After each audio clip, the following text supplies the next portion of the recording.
Welcome, ladies and gentlemen, boys and girls, to another evening of the Zenith Pro EU EMEA League Scrims. And for tonight, finally, after a day's rest, after the sleepy boy got some sleep, I'm joined by the one and only Maxman.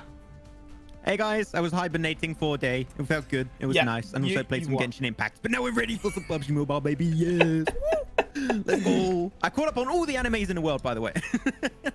See, that's the thing. Like, he was hibernating, but he's probably low-key still, like, you know, not getting that much sleep. But, you know, you do look a hell of a lot more refreshed than you did on Friday, to be fair, man. A lot better. I feel a lot better too. You know what? So ready to go. Now I'm going to bring some play-by-play. I'm going to be streaming in mic, so you better put that volume down to 1% because otherwise I'm going to mess up your ears. Okay, so Max, why don't you take us through the beautiful teams that we do have playing in tonight's scrims? No. Okay then. Wow, why are you gonna leave me hanging like? Okay, I should just leave this call right now. Go fuck yourself. Nah, we're gonna have them from slot 3 over to slot 20. We're gonna be having Team 1218, World of Wonders, SNAKEsquad, Blaze, Unicorns of Love. They just got EDR killers, by the way.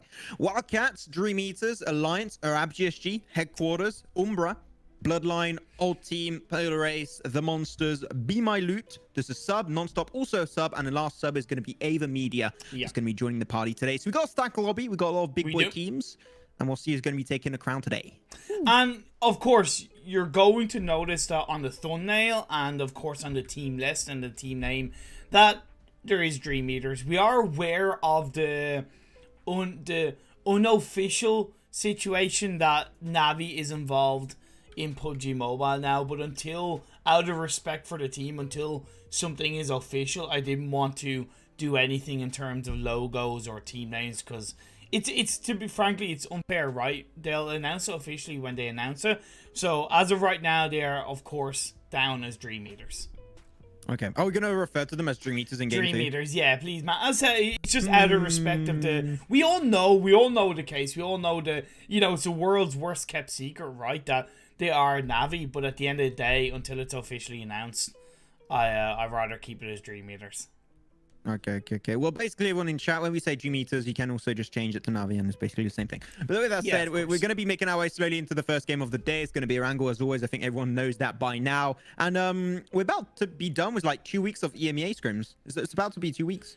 Which, and hey, there will be another week of scrims, and that's actually something we need to sort out in terms of what days you want to do, what days I want to do, etc. But yeah, it all kicks off next Friday. I'm very excited to see what goes down and what teams are going to be coming out on top. What each team is going to be playing, I think 12 games over 2 weeks, and then the top 16 teams, so you're literally getting rid of half the teams will qualify for the finals.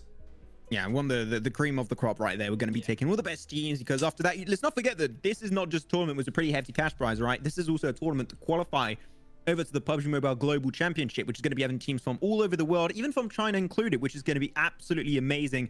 So this is a tournament where we can't afford to have all the EU teams go. I would love to see them all go, but of course we're just going to have a very, very little amount. I think it's like 3, if I'm not mistaken, through the EMEA. It's going to be 3 from Americas and also 3 from the European scene, not going to be going over. So 6 basically Western teams. And they're going to be the best teams. Some of the best teams in the world are going to make it through. Like, Global Championship is an insanely good cash prize. It's going to be the biggest event of the year. So, of course, we need to be a little bit... We got to increase the bar, increase the standards just a little bit more before the Global Championship. So, a team I kind of want to focus on a little bit is the side of Unicorns of Love. We all know that they are the former UDR killers, so they have been picked up by the Unicorns of Love for not only the EMEA League, but as well as the PEC, and hopefully, hey, if all goes well for them, the PMGC. But outside of that, they also have Nacho from Team Umbra, formerly Team Umbra, in their side as well for the EMEA League. So as much as they're a strong team, adding a new team, adding a new player kind of this late on into the preparation for the EMEA League, surely that's going to set them back a bit, right, Max? I mean, it can definitely take a toll on your team, but it also depends on how you deal with it, right? Like, one great example of how you deal with a new player, you're going to know exactly which team I'm going to be talking about, but it's going to be, of course, Kanina Power. Exactly. Kanina Power was Black White that took over Tigsy's position. True. Overall, the pickup was great. They struggled a little bit at the start of the EMEA Leagues. Like, they're starting to build up that hype, that really, they got synergy. But now they got to the point where they take, like, 4 games, top 2 minimum, which I got to say is still a really, really good performance from them. So Kanina Power, they put a lot of work. They did many scrims, other than also the EMEA scrims and other tournaments. So as long as you put the time and effort into it, picking up a new player, even though it's very late, might not hurt you as much as you might think. Suppose it all comes down to how strong your core is, right? We always talk about the foundations of a team's play, the foundation of how they rotate, the foundation of how they position themselves, the foundation of how strong they are in a team fight. And I think that really comes into play when you do add a new player onto your squad. And of course, it's going to be important that they do gel together. Nacho is a very experienced player, but when you're adapting to a new team, that is something that will always take a little bit of time, and you can't exactly rush. Yeah, you can't rush this one. But you know what? Before we go into this one, I want to ask you a question real quick, because like, we talked a little bit about Blaze before the broadcast, and we know there's a lot of like Blaze fans in the chat today. Yeah. I said it that when I was doing my scrims on the first week, at least of the EMEA scrims, they were not hitting those results. They were always like bottom of the table, not doing that good. What, in your opinion, has been like, because you said they've been doing pretty good on your scrims at least. What has been the center point of their success on your scrims? I think the center point has been the way they have been dynamic on their rotations. For example, it was in this Erangel game, as you see this game start, where it was a northeastern circle, but it had been a bit of a southern plane path. So what did they do? They actually rotated to around the east of Stalbar and positioned themselves into a compound to the east of Severny, and they ended up being proactive from that position, a little bit aggressive when they needed to, and they got the win. And it was just examples like that we saw through the remaining 3 games in that scrim that just kind of said to me, wait, this team is far from being pushed around. Okay, so I'll try and look a little bit around Blaze, because I think they're a team that I am looking for them to redeem himself in my eyes just a bit. But the playing path is going to be from Milta Power all over to the side of George Pulse. Overall, this is going to be not too bad of a playing path. Maybe teams that like to go down south of Gatka, Quarry, Primorsk might struggle a little bit, but other than that, really, we've already seen like way worse playing paths. So overall, I'm pretty happy with this one. We do see Nonstop and Blaze going for both a bit of a split drop around the shelter area. You have an old team in Milta Power along with Arab GSG just around that Milta Power area. You have Bloodline in Lipovka, which is pretty standard indeed. And hey, look, we've seen the side of Polar Ace. They started dropping on towards the school area, and they are joined by a team. And not only that, you're going to be having the fight of team number 18, which that one is going to be BeMyLoot. Yeah. And also you're going to be having yourself in Prison and also Shelter. You're going to have a 2-2 split on both sides between Blaze and also team number 19, which is Nonstop, if I'm not mistaken. It is Nonstop. There you go. So a lot more hot drops than I was actually expecting at the start of this game. But which side do you want to go to? Do you want to go to the Prison? Do we go to school? Where do we want to go? Let's go towards a Prison area where Blaze have definitely kicked things off a little bit against Nonstop. An initial knockdown onto Wayne, and let's see what Evil Mode can do, as we're also seeing Daphne. Shelter. They confirmed the kill in Shelter. There you go. Shelter was the first kill coming on through. Puchuk able to trade it off with also his own shotgun, making a 1-for-1 trade really between Nonstop and the Blaze composition. But overall, this 2-2 split in such far away positions, I don't know what to think about it. I'm not a huge fan. I don't think it, it's something that I think is, you don't really expect to have a team dropping with you. And let's not forget that Nonstop are a sub-team. They're not EMEA League team. So Blaze, I don't think they're going to be too phased in terms of preparing for the EMEA League by dropping there. I don't mind it being a 2-2 split. If all 4 members drop in Shelter, there just isn't really enough loot in that area to sustain for the full squad. So I think on a 2-2 split, you're relatively close to each other, where you can join up after a couple of minutes and rotate to your core position. The main reason why it scares me a little bit is because cars are not 100% sure to spawn over there. So if you're unlucky, it might be a little bit tricky to reposition. Now over to Prison. Prison, you're talking about loot that might be a little bit scarce, in Shelter. But Prison, since the new update, since the Wrangle 2.0, Prison is actually now a viable option for Loot. Maybe not to loot up your four-man squad as like fully stacked, full armor, full everything, but otherwise 4-2-2 split, Prison is a viable option. Well, it was something that PUBG Mobile had mentioned in their devlog for the Erangel 2.0 update, where they wanted to somewhat increase the loot in areas that doesn't normally have it, like, let's say, Prison. So it kind of allows that spread for teams to get where they kind of maybe wouldn't normally go, to make it a little bit easier for you to loot up and avoid those hot drops. I think it doesn't make sense. I'm just moving also a little bit over to the side of Apartment, where they did find himself a knock onto Elusive, aka Aegon. So that's going to be a fight potentially going in favor of BeMyLoot. And also into School itself, you're going to be having a few shots. Ked and Sajek's going to be pushing himself on two other players of BeMyLoot. So this is going to be an intriguing one. But it seemed like BeMyLoot did rebrand over to the side of Angry, maybe? I'm not too sure about that one, not 100%. Yeah, we'll have to wait and see for any kind of confirmation when it comes to that. But for now, they are, of course, known as BeMyLoot. I do like the name BeMyLoot, to be fair. There's something fun about it, but we'll have to wait and see. And towards the school area, Ked and Savage X trying to take down Andy and Alpha. Yeah, they're going to try their best little pre-fire from the side of Alpha, but unfortunately he's not going to be rewarded as of yet. And I would say, look at that, especially into Apartment. Jody is pushing it 1v2 currently, and he's going to be able to find himself that kill confirm onto Kalashdi. Going to be switching over to the AKM. That's going to be great, because so far, if they do eliminate the players that are fighting in Apartment, then it can easily go for their two-man rotation back into School. But Elusive also was knocked away earlier, so I think that this is the main focal point of Jody to go for that own res. But Polar Ace coming out on top inside of School itself and picking up 3 kills. Oh, he's not going to make it. Feels bad, man, indeed. Elusive does lose his life. It's funny because Elusive hasn't really been able to play too many scrims across this week, and then the one day he's able to play a scrim with the team, he goes out first for his side. Something's gonna find Jody though, so that's gonna hurt Polar Ace really heavily. Okay, I move back on over to Prison real quick, where Blaze are currently under a lot of pressure from the non-stop squad. Jump shot from Coursera, but unfortunately will not be rewarded. That's going to be Blaze using an extra player, as Red X is actually going to go and punch him to death. Jesus Christ, non-stop disrespecting this one. But Blaze, unfortunately, standing down as one player, and that's going to be Kudor, and I believe he's still around Shelter. He is indeed. Yeah, Kudor is inside the buggy. He's going to make his way towards Prison. Blaze are just looking to really clean up this side of non-stop, but it's not going to be easy because it is in theory 2v1. I think he understood that. He was getting there. He was like, maybe I can find an angle. He's like, no, they're currently resin in a safe spot inside these warehouses, so you can't go for it. Gonna go for a little bit of a high ground position, which is fine. You got to be careful, especially because Putschok from Shelter could still go for a little bit of a ring gauge from an unexpected location. Daphne God does indeed die and bleed to death, which now there's no reason for him to overstay his welcome. Literally now, just play as a one-man army and snake it through.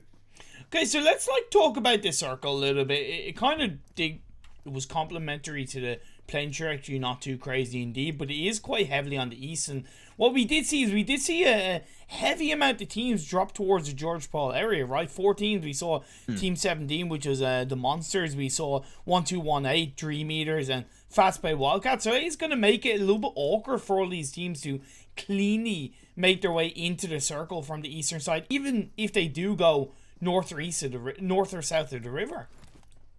It seemed like the DreamEaters team, they used to go at least in Napoleon, and now they had a little bit of a change. They're like, you know what, we're going to try some different locations, which the scrims are made for that, for you to try different things. So I think that's definitely a good idea for them to give it a little bit of a shot. But being contested by Wildcats early on, there's so much room in the northern side of George Paul, really. There's no reason to get close. It's a little bit similar to Yasnai Poliana. As long as you know a team is there, you should not get in too much trouble. Yeah, no, totally agree. I'm also a little bit surprised by how kind of slow Alliance's rotation has been. They had a clean drop towards the Severity area, and when they saw that phase drop out, they should have realized, we need to loot up and move out as quickly as possible, because that rotation around the north of Yasnai Poliana, that's great, that's all well and good, and that's going to be helpful, but it's a key area towards the north of Mansion that's so important in this early part of the game. Just to confirm something, Blaze did indeed get eliminated right there. They got taken out in 17th position, so that is going to be Blaze done for game number 1. But Prison is still getting run over by another team trying to take a location. Jesus Christ, seems like Prison, this new update, people like it quite a fair amount, and that's going to be Bloodline. They want a piece of the cake. But after that fight, Nonstop got actually pretty much hurt a hefty amount. So Bloodline, they had some shots thinking of going for third party.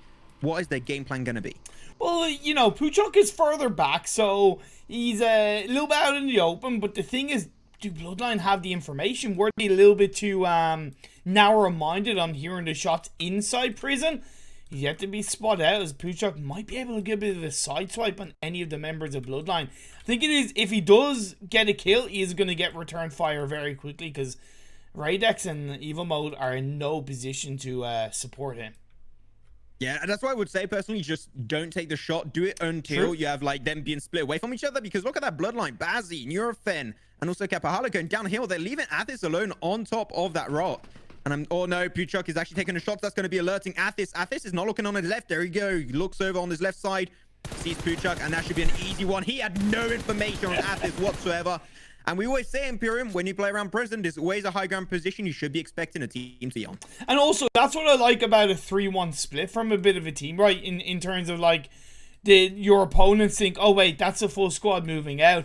I'm fine to shoot up. And having that extra player on the side, especially around the prison area, is so valuable. And that's a clean kill onto the hands of Bloodline.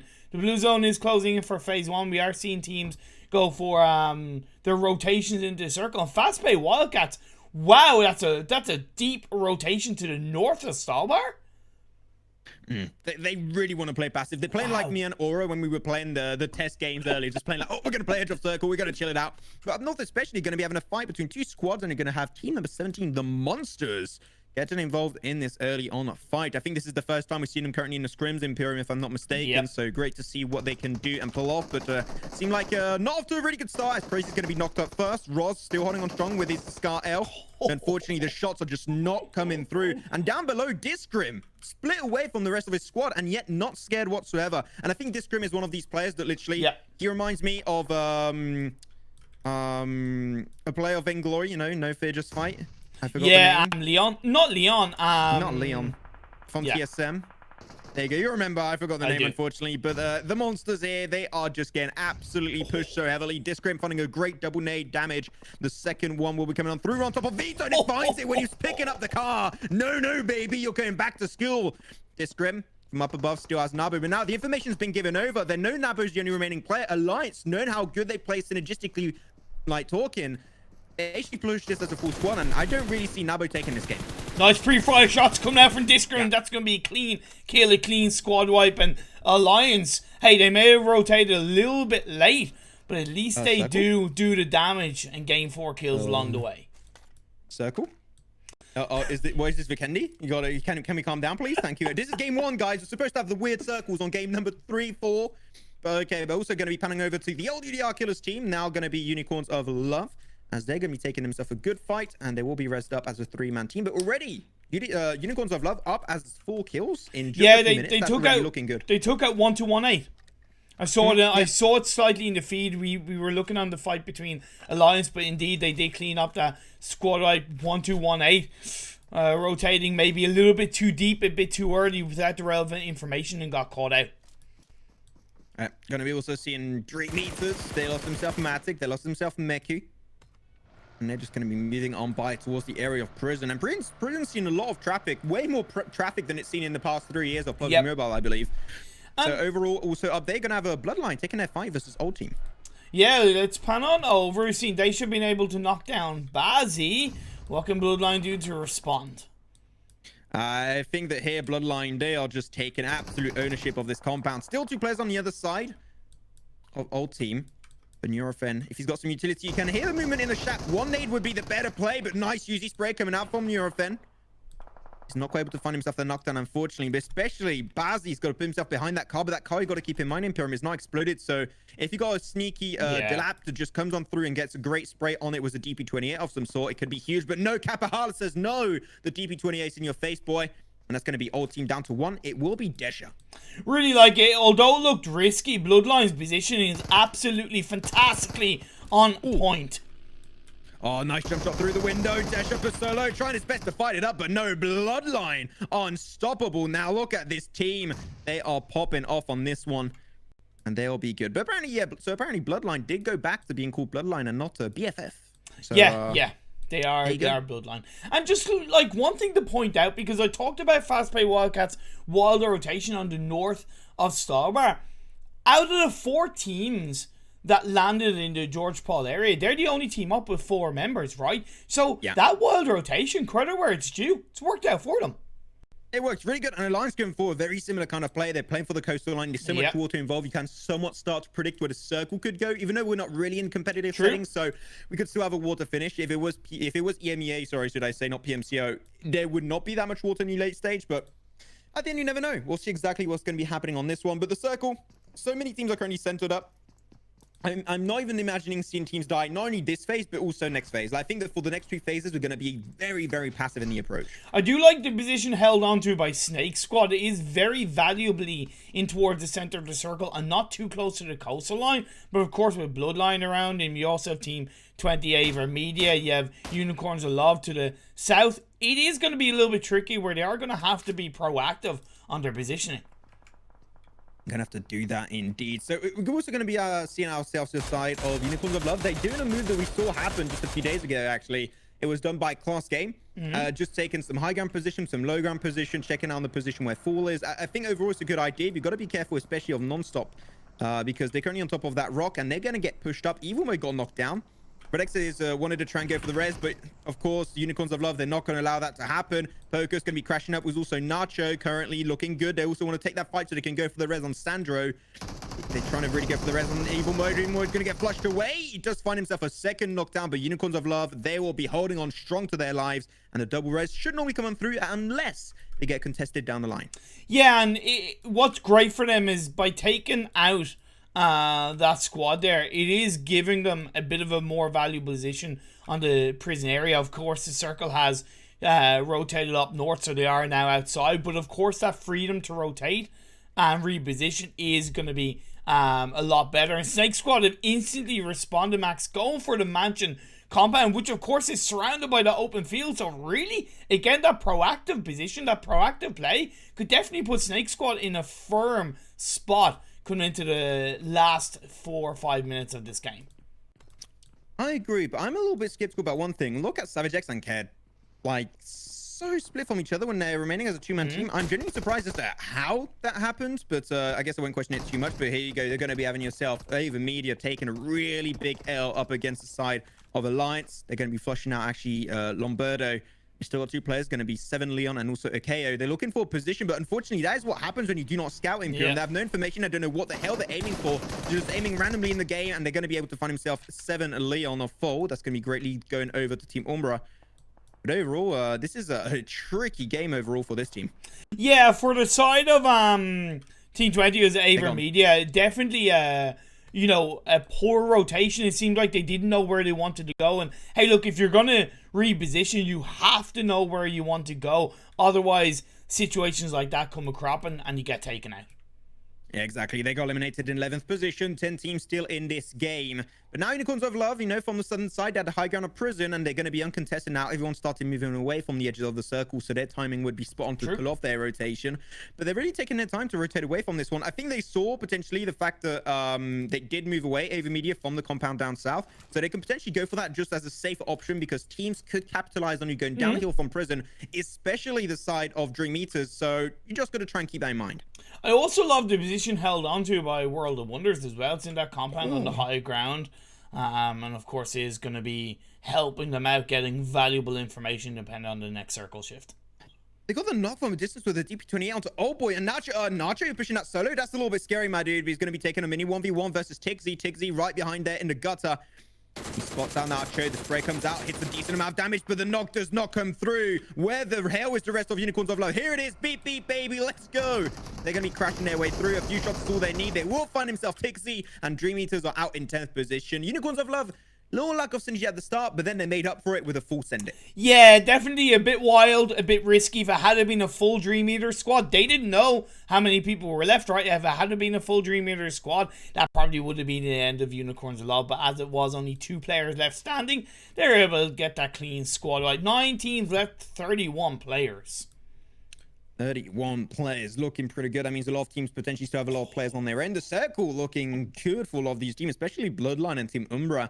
Snake also has got a decent spot to hold on to, but I think that now would be the time where Alliance might want to try and take a little bit more control of the high ground on the northeastern edge, because it's really good. It's where they got a chicken dinner versus Kanina Power in the past, and I think they could try and hence and repeat that kind of play style to take another win here. But of course, it is important that they do what they can to eliminate teams around them, like Headquarters, maybe FastPay Wildcats, and that's part of gaining that control of the high ground area in terms of just being aggressive, just taking a couple of shots, suppressing the teams around you while still being aware of the fact that you are on the northeastern edge of the circle. I would also recommend a little bit the same with SNAKEsquad. It is a bit harder for them because it's open area around them, but if they sent one member out to be a bit of a sacrificial lamb to get some kind of information, it would help them on the next phase. I think it would definitely help a really decent amount for them. I'm also seeing the wide rotation up north of World of Wonders esports, like they're going wide, and I think they're going to encounter Headquarters very soon again, very close. And then Headquarters, their team, they have like a room like in One Piece. If you get into it, you're going to get absolutely messed up. Yeah, so I think they've got to be very careful about that one, but they're going to be picking up their car. And World of Wonders about to breach the circle currently.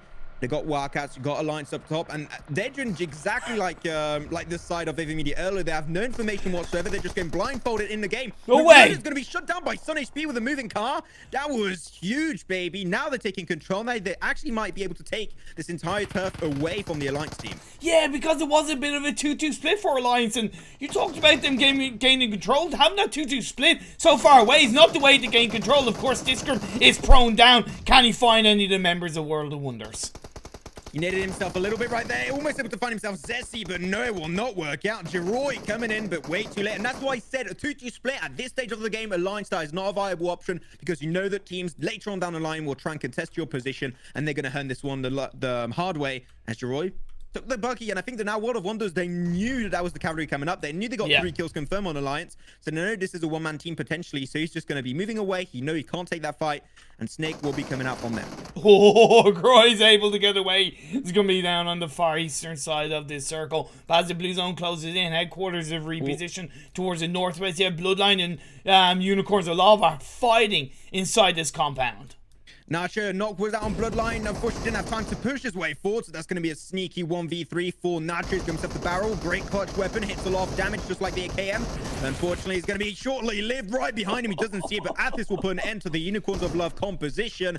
And now he's still got 6 teams in this one, as also Headquarters get eliminated as they moved away from the northern edge. Oh, the circle shifts up north on the next phase. It goes into favor of Unicorns of Love. And that reposition by 2 of the members, ProLord and PRZ, has definitely helped them because, of course, they took out Headquarters, but now they can join up as a full squad in their small little building inside the circle. The good thing about this building is even though there's not too many buildings in the area, it's surrounded by that wall area. And you talked about how important it is to hold on in an area where it is a wall surrounding those houses and how hard it can be to breach that kind of area.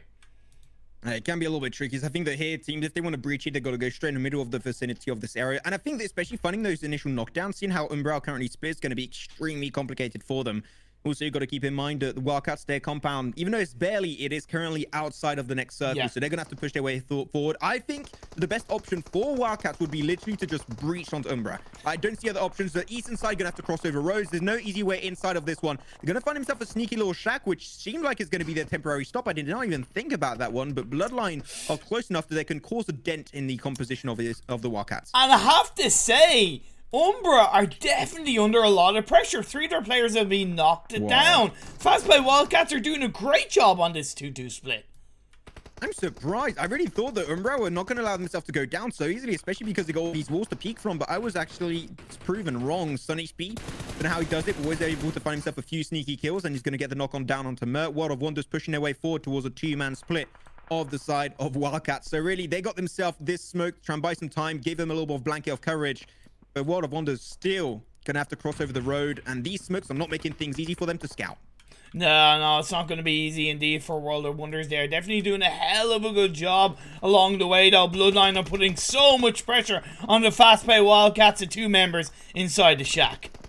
They're looking great. Joroi still trying his best. The last player of Alliance is going to be sneaking his way through. Going to be taking that fight versus SNAKEsquad. And I think that he's going to be not only fighting SNAKEsquad, but also the side of Bloodline. He is sandwiched up. And as I say that, there you have it. Bloodline will be... actually, it's going to be a Marshall with his sneaky nade. Greatly done. Well, that's the end of Alliance taking top 5 on this first game. And 10 kills, ImPERium. 10 kills over to Bloodline on this first game. They are absolutely shredding the competition. And we're also seeing FastPay Wildcats. They got taken out to ask help, give a little bit more space to World of Wonder. But the side of Umbra are definitely now back up as a full squad, ready to fight as the circle has gone in their favor.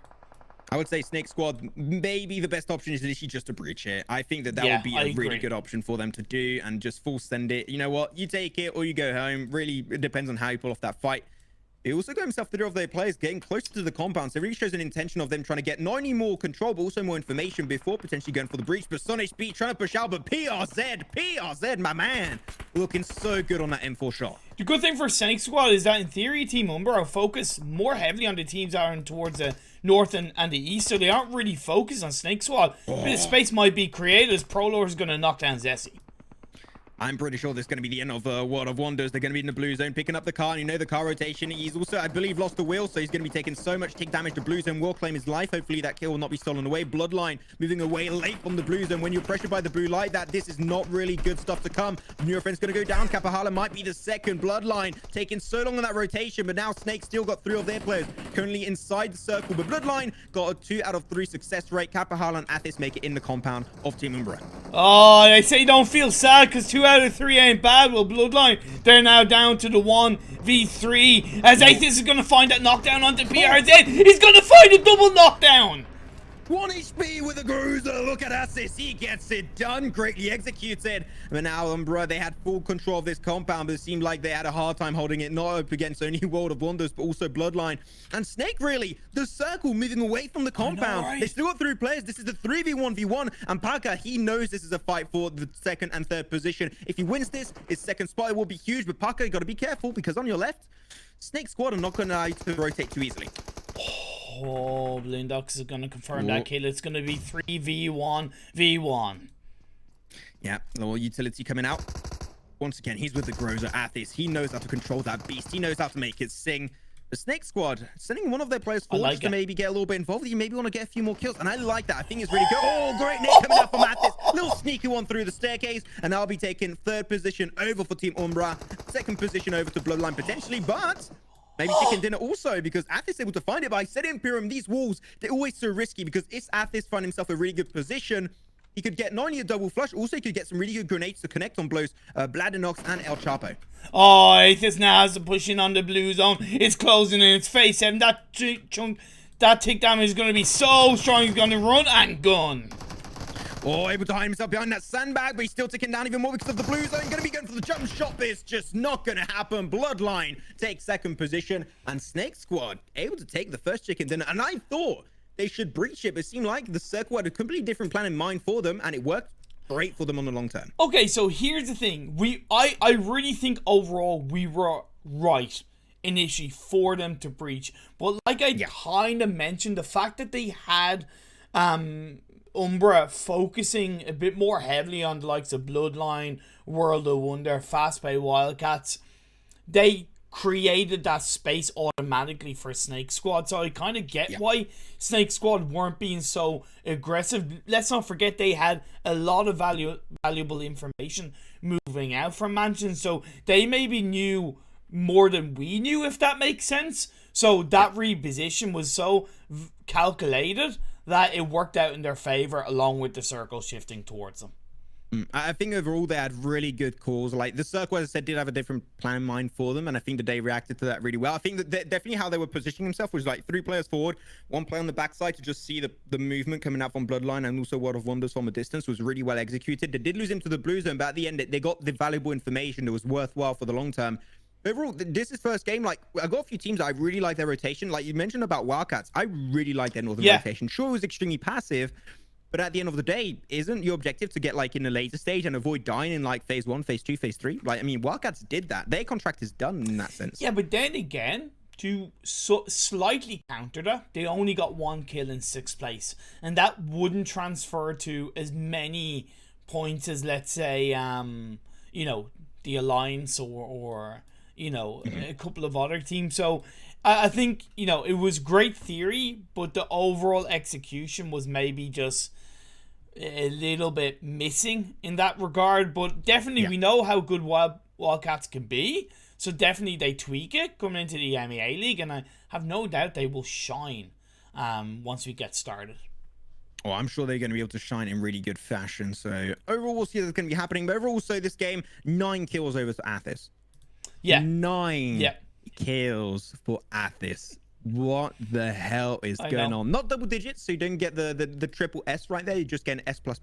But still, that is looking really strong from the side of Bloodline. And I think that overall, Bloodline, they're one of the teams that I wouldn't put them in like the top teams just yet, but I'll definitely put them in like more of the underdog section of teams that can surprise you. We're really heavily into the EMEA League.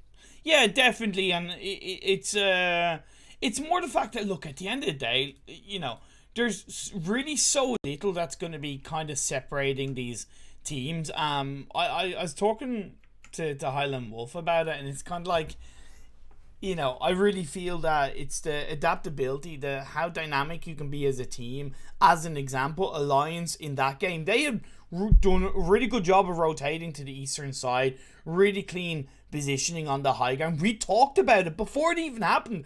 We talked about how, hey, look, they need to look to gain control of the circle, and it's all well and good having one man a little bit off field or doing a bit of scouting in a further distance, but if you're 2-2 split on that kind of position at that time in the game, you're really risking getting swiped out. And yeah, okay, Sun HP got a really clean, maybe somewhat lucky knockdown, but at the end of the day, World of Wonder did not give any space for Alliance to get back into that fight, and Alliance got taken out.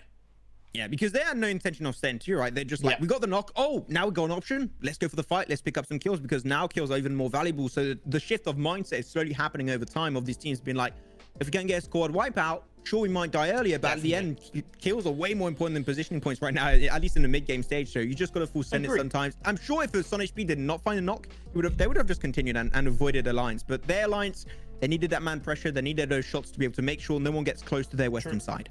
The eastern side.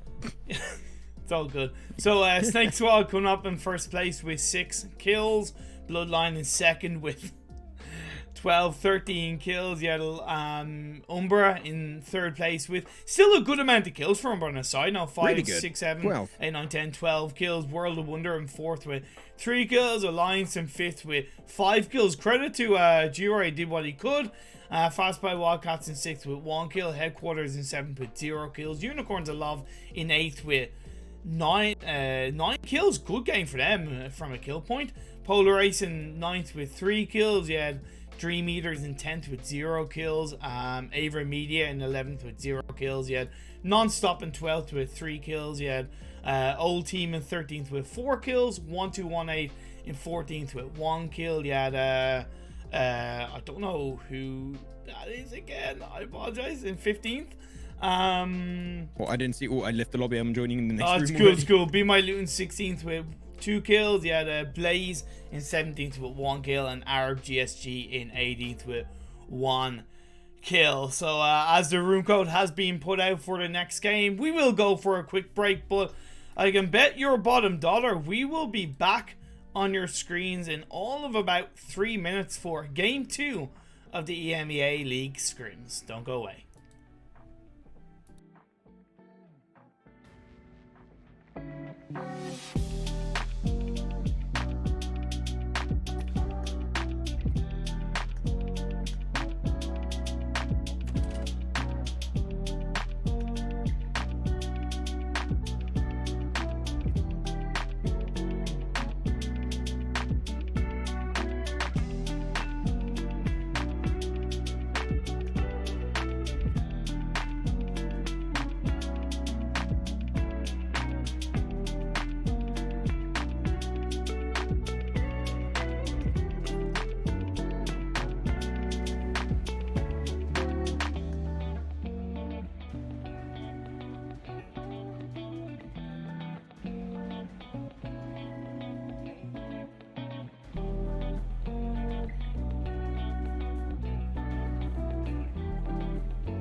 going live.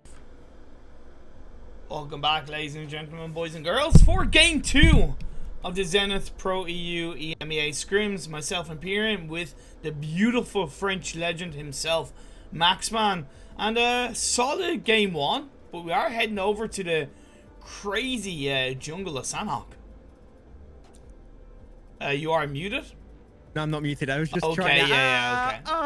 Okay. I kind of guessed that, but I wasn't sure, and I was like, look, I'll be safe anyway, because I wouldn't want to actually embarrass you, you know, but, Ooh, mind blown. There you go. I don't think your mind was actually blown. Nah, it wasn't. It was just, I just wanted to troll you a bit. But yeah, we're going to go with SNAKesquad. Oh, yes, epic. There you go. Oh my god. Oh my god. How many... Okay, we're going to do the daily SNAKesquad bet. How many teams in bootcamp? Okay, three. But the more important thing is how many teams in Paradise Resort? 2. Yesterday, we had 4. Wait. Yeah. What? If that had been a bit quicker, I would have been more impressed, but your speed I was forgot to rig it. I'm sorry. It's okay. It's okay. I'm just saying, like. Okay, but why were they like? I mean, like there were 4 teams inside or like also outside? Pretty much inside. Yeah, inside. What the hell? That's weird. Yeah. Okay. Yeah. So that's kind of something that I wanted to bring up. I don't think we will see as many, but yeah. Okay. I don't know what to say about that. That's weird. I know. It's one of those things. But yeah, also real quick thank you to everybody for tuning in and supporting the stream, supporting the teams as well, supporting the Zenith Pro EU Scrims. Myself and Maxon, as I said, have to be fair, we've put a lot of thought into improving the overlays and improving the I suppose I really want to say professionalism, but the timing of that word is really not good considering what freaking effect you have on your camera. But I'll speak it when I'm talking about the actual overlays, and we put a lot of thought into it, and you know, it's we're proud of it, and we thank you for tuning in, and I hope it gives a little bit more viewing pleasure to everybody watching. Yeah, it's our little baby. It's a little project. Yes, coming together. He grows up so fast. But yeah, looking. Thank you so much for the support on the ImPERium channel and my channel also. We got a lot more coming up next week. Yep. So I'll try and keep you guys up to date on I know what's happening in the EMEA League and stuff. And you know, I heard that EMEA League is gonna have some cool casters. So definitely hope that you guys will not only watch the streams but also the actual EMEA League. Yeah, there will be some announcements coming out next week. That's all we'll say. That was a double wink. No judge, wink, wink. I haven't got Twitch, so keep an eye out on that. And yeah, it's going to be pretty damn exciting. But much like the SNAKesquad game, I think it is going to be pretty exciting. And yeah, we talk about the unpredictability of SNAKesquad and how it is a bit of a crazy beast to grab control of. Yeah. Kind of to you, Max, what do you think helps a team really take control of SNAKesquad? SNAKesquad, I would say the most important thing is once you engage a fight, even if it's just one bullet, be on the move. Or you finish that fight properly and go for a compound, or you leave the fight if it's not finished quickly, because we know it, we see it. Once the team hit bullets, they're like, third party. That's what Kanina's power says all the time. They got 25 kills, mostly off of third parties, right? Yep. So if you got a fight, or you end it quickly, or you leave quickly. One of those 2 options, nothing in between. I fully agree, because we do see teams, especially in SNAKesquad, where they'll be too slow in an engagement, and then suddenly they'll get third-partied, maybe even fourth-partied, and that's the end of it. But we are starting to see teams drop on by. I think it's 3 teams going to bootcamp: Alliance, Headquarters, and...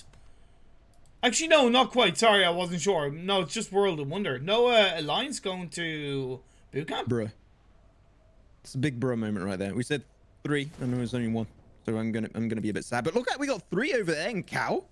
Now that is very unusual for sure. Gonna be shifting over to there. You got SNAKEsquad. Who else? You also got yourself Non-Stop and the Wildcats. So this is the first time I think that I'm seeing 3 teams over in Cal. Normally it's 2 maximum, but 3, that's a little bit over the top. There's not enough room for 3 teams, or not enough loot, especially also for 3 teams.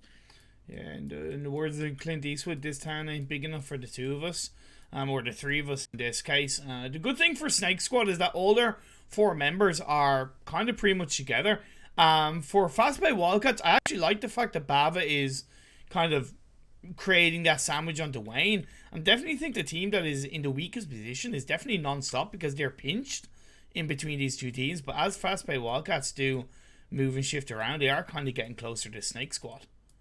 And look at Puchok of Nonstop. He's just up north. He's like, it makes me think of me when I went to a nightclub with friends and I was just standing in a corner drinking my mojito. You know, same thing. I'm just like, I don't want to get involved with people. I'm antisocial. I like it in my corner. My corner's nice and cozy.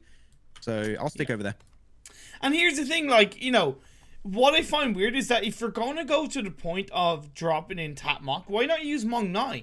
It's an area that does have a surprisingly high amount of loot. It is relatively outside of the scope of where teams like to drop, and I really think it's a valuable spot for rotating into, I'm not going to say most circles, but quite a few circles. Right. My game is... Okay, my game crashed.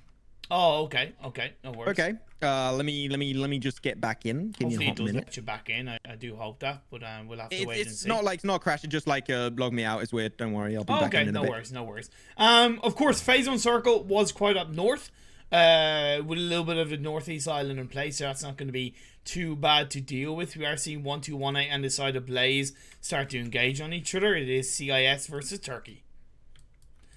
And, there you go. Boom. I'm almost back in. Loading back in. And we are back. There we go, back in. Woo, that was quick. Look at that. Okay, so wait, 1218? Okay, moving there. There you go. Yep. Blaze are under a lot of pressure. They've had 2 players knocked down. One of them is confirmed. Kosera is bleeding out quite heavily. And Tron and Kudo are doing everything they can to hold on to this fight. Yeah, they've taken 2 fights at the same time. 1218 and also Old Team. That is definitely not a fight that Blaze should be getting into. And that's where I think the Blaze struggle is, like the early game drops. I think they should rethink their dropping locations. I think they do good once they're actually inside the thick of the game. But I think that right now they're definitely struggling holding on to just good early positions. And it is making them have some pretty weak performances to kick off the day. I'm going to pan on over to this fight now and towards the cow area between these two teams. You've seen a few players go down in the kill feed. FastPay Wildcats losing a player or two. I believe it's just Moss that's left standing. I got Athis in the chat saying 9 kills, easy. Okay, Athis, calm down. Calm down. I know you got 9 kills. We don't want to get those freaking big chonkers of like, you know, kneecaps. So we'll see how that's going to be going. But yeah, definitely the fight. I think the Snake here, they got the best control of this compound. Reason why they got all of the southern side of Cal, so they can easily or engage or disengage, compared to unfortunately Non-Stop and also the Wildcats that are somewhat centered up. They close in an area where it's super hard for them to rotate away, so it really shows that SNAKEsquad here, they are dictating the scene. It's a great molly from Evil Mode from down below. Will connect onto Sword. That'll be the first knockdown going their way. Now he's going to send himself in. He's going to look for shots, but he went in blind. He went in on his own, and he paid the price. Non-Stop, you got to get that synergy more on point, boys. Yeah, definitely. If he went there with a full squad, maybe it would have been a little bit better, but Moss able to turn that one on. It said greatly done. Got to keep in mind also that Chapper and Selku are in a position where they can easily chuck some more mollies and nades, so that could also be their little surprise. But Puchok, I'm intrigued. Do SNAKEsquad know where Puchok is? Because I'm pretty sure they don't.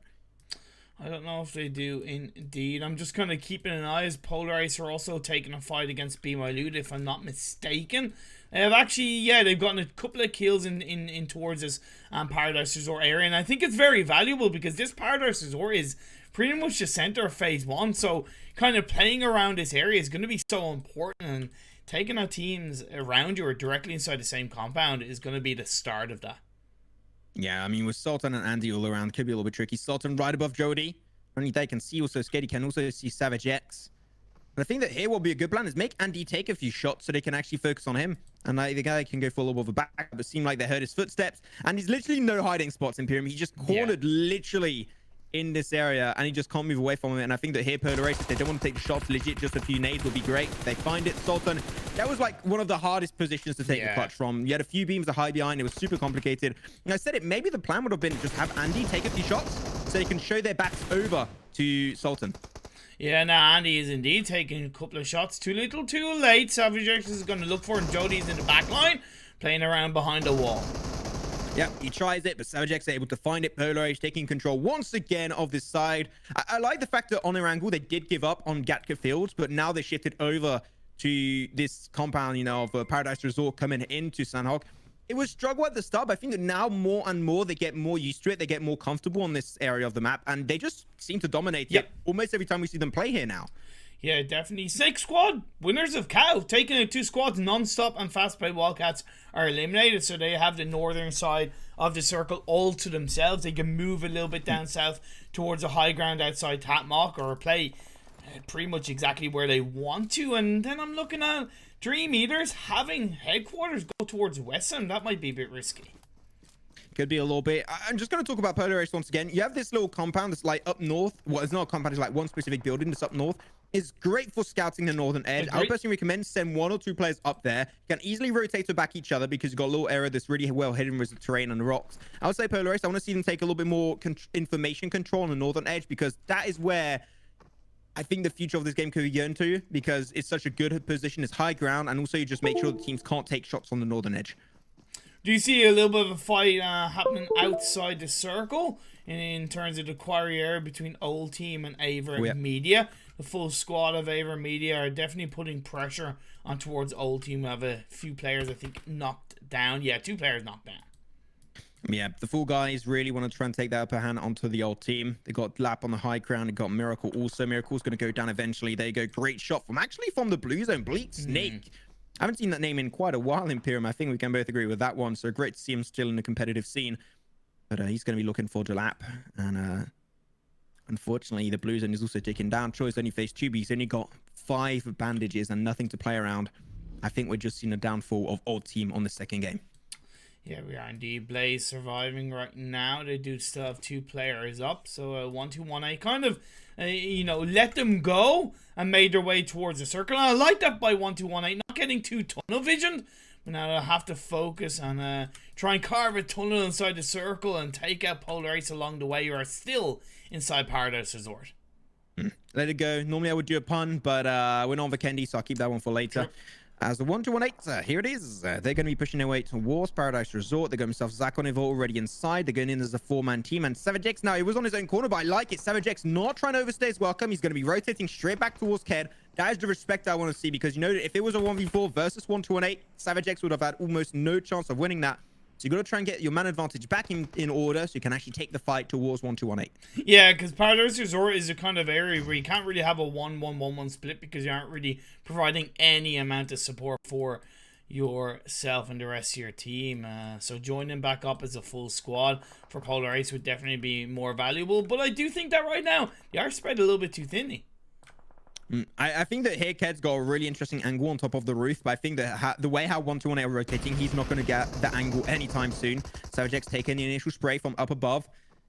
But Elusive especially is going to be the first line of defense. He's going to be cornered up, trying to play a little bit around that utility. Great knock onto Zach on Evolve, but now up above of his position. He's got to be careful. There's a second player. Bandito will be dropped away. Here you go. SavageX makes it work out. I think that now, Ked, you got to join up, especially also with Jody. You guys need to join the party. 1-2-1-8. They got Nuggets. They got also TT Sucks.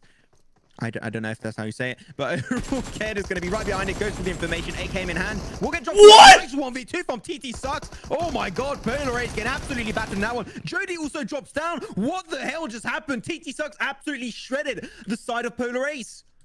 What? What? Okay. Okay, no. What? Okay, no. Okay. Like, that was... Okay. Wow, because that was a fucking fantastic initial engagement by Polar Ace. Like, that was absolutely fantastic. But it just all fell apart. But now it's 12-18. They try and get the revives and heals up. You do have DreamEater looking to join in on the fun and maybe wreck the party that 1-2-1-8 started. Yeah, it seemed like we're going to be having a little bit of a fight coming on through. Great nades. Going to be putting TT Sucks down to 1-2-1-8. Still have no idea if that's how I'm supposed to say it, but I'm going to stick to my guns for now at least. A grenade should be taking out on Bandito a fair decent amount. And the thing is, right, to get access to this specific area of the map, it just came to me. There's only 2 corridors, really. It's a pretty tricky area to head towards. So if you want to clutch it as a team, this is actually the best area to play into. And I'm sorry that I'm kind of missing some fights on the kill feed, and there are definitely people being put under pressure. I think World of Wonder getting the better of our GSG, but I'm sorry, I just can't avoid this potential team fight against 2 behemoth teams of DreamEaters and 1-2-1-8. Very similar to how earlier Polar Ace did do their engagement, but now let's see if they can pull it off in a cleaner fashion. TT Cirque going to be able to find himself potentially a knockdown, but no, he's going to be dropped into the hands of Tixie.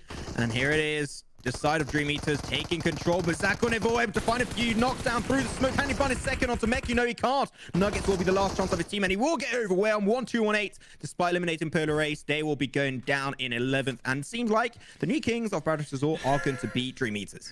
Like, let's be fair. This isn't something I think we'll see a lot of in the EMEA League. But honestly, I'm kind of a fan of breaching the compound like Paradise Resort early on in the game when it's so predominantly in the center of the circle. Of course, the fear is that if multiple teams do it, you're going to see teams being picked off one by one in theory. But, yeah, otherwise, I kind of like the aggression in that area. ImPERium, I just realized. So apparently my name on stream is Hainan Wolf. Oh, it is? Oh, fuck, I made a mistake. Okay. All good. Wait. Hey guys, it's fixed. your boy It's Hainan fixed. Wolf here, coming to you live from Scotland. How's it going, mate? It's fixed. It's cool. It's Don't worry, fixed. I'm just messing around. Shit. There's always one. Feels bad, man. It's all bueno, but now I'm going to be heading on over to Team Umbra, Northern Side versus SNAKEsquad. SNAKEsquad, they got themselves a nice little split, but also very similar for Team Umbra. And this is a position where I said it. You're going to have to go down the hill over road compared to the teams that are very close to Paradise Resort. This could be very tricky. So I'm intrigued to see who will be able to win this one because they're just trying to buy as much time as possible. But in 20 seconds, they're both going to have to go downhill at the same time. So I think that here SNAKEsquad and also Team Umbra not really making things too easy for themselves. Definitely. I like the fact that Marshall's just like jumping up and down and using the high ground of the rock to get that little bit of valuable information. While side of Umbra are just biding their time a little bit. They do have to move in to the circle, so it's going to be important for both these teams to start rotating and start moving in because it's only going to get harder from here to find positions inside the circle. So Sandro just got punched to death by Bloodline. Very unfortunate. Big L in the chat. He's going to get engaged by Kapahala. Kapahala pretty low, but he's showing his back. Nano got to be careful. Here it is. 1v1 versus Neurofen. The fight was so close, and yet Nano does lose that one. Unicorns of Love, 10th position overall. And now the circle ImPERium is moving away from Paradise Resort slowly but surely. Do you move early or do you move late? You're going to have to take the decision very soon, especially for DreamEaters, World of Wonders, and also Snake to join the fight late on this compound. Yeah, they joined late and they've encountered the team of Headquarters. Both teams have got to knock onto each other. But of course, Headquarters are getting that revive off a little bit earlier and a nice grenade by Loka to take down SNAKEsquad. To take down Senku, should I say. Yeah, I mean, potentially even SNAKEsquad altogether. ImPERium only El Chapo is remaining on this one, so he's going to be making his way already over to Paradise as well. And that's why I said you should start moving before the circle starts rolling after you. Chapo did it, the rest of his team didn't, and there you go. Who's still alive? El Chapo is well deserved indeed. But Loka, they're going to try and take care of what the hell is happening, taking a few shots. Headquarters really taking their time on their rotation. Now Umbra and Snake will be adding up to the teams in the southern side of their position. So Headquarters, if they make it live through this rotation, I will be genuinely surprised, but I don't think that could happen too heavily. Drew's still the last remaining player of all team left up in towards this southwestern side of the circles. The blue zone is closing in. You got the two remaining players of Blaze Squad inside this game as well in a similar area, although they are separated. And that hard shift away from Paradise Resort. How are DreamEaters, World of Wonders, Headquarters, and of course the last remaining player of SNAKEsquad deal with this kind of rotation? Yeah, I think the overall here, Chapo is going to be taken into a 1v2, 1v... Oh, no, actually 1v2. It's going to be a 1v4. Does go straight away for the flush, which I like to see. That is the mindset he should be having. But SNAKEsquad will be taken out in 9th position. No way, Jose, but the circle moving heavily away as a center now. DreamEaters, World of Wonders, Headquarters, also going to have yourself Umbra. They were going to go downhill in the same area. Not a lot of teams are going to be able to make it out alive from this area. The World of Wonders kicking things off, getting knocked down on one of the DreamEaters members. I like the proactive play. I like the position coming out from World of Wonders. That's going to be another player going down for DreamEaters. Yeah, seem like things are getting a little bit tricky overall for them. World of Wonders, they're actually pushing it up north of Paradise Resort. This is absolutely bonkers for me at least, but seem like it's working pretty good for them. They got themselves 6 kills under their belt, and they're potentially aiming for a lot more Umbra under the pressure, under the wrath of Headquarters. The nades will be flying by. The shots will be flying by. They got PRZ also down below, potentially going to be the reason why a lot of these teams lose their final players. Oh boy, able to find himself done. No, my God, here you go. That's going to be effective power coming in play late stage. Lorca's going to have to push it last second. He's going to have to use it in hand, but unfortunately, the bullets just don't quite connect. And DreamEaters remain alive in this game, picking up an extra few Honestly, that's not Vector power. That's just old boy power, to be perfectly honest. He is able to execute a clean first aid kit. Down the hill he goes towards World of Wonder. He's being very careful. It's just PRZ that's left standing. He's going to get taken out. The Uzi from PRZ to say hello to my little friend. He went through so much, and PRZ, how could you? How could you do that? That is hard bullying. Almost as hard bullying as Fem in the chat just being mean with people. So yeah, that's just FEMA. That's what we expect, to be fair. Yeah, we're gonna call that a FEMA play now. Yeah, we're gonna call that a FEMA play. Now, the side of AVerMedia, they've been pretty quiet, but they have, of course, occupied some nice position inside the circle. I don't think they've been as proactive in the previous circle as maybe they could have been, considering they were one of only, basically 2 teams on the eastern side of the last couple of circles outside of Bloodline. And maybe they're paying the price.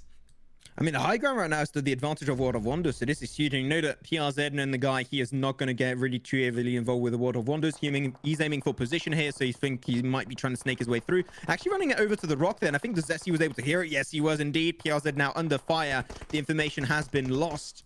The Bloodline trying to slowly go for their smoke road. AVerMedia on the more eastern edge, they're getting absolutely destroyed. ImPERium down to only one player, trying to go for the rest until Umberto. And I thought PLZ was not going to fight this one, but actually he is. He's going to find that nade shut down onto Zesty. The second nade will be coming out. Will it confirm the kill? Almost. And I think that's going to put Zesty in a position where he can't make it over to Keys. Keys is going to go for the rest in the open.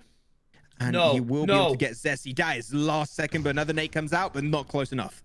PRZ has to be careful. I think Norfin heard that grenade, and they are going to be aware of that. Bleak Snake goes down. That's going to leave AVerMedia with just a couple of players left standing once they can get those revives off. I think World of Wonder are putting a lot more pressure onto the side of AVerMedia, but they've been distracted by PRZ, but Keys finds them in the end.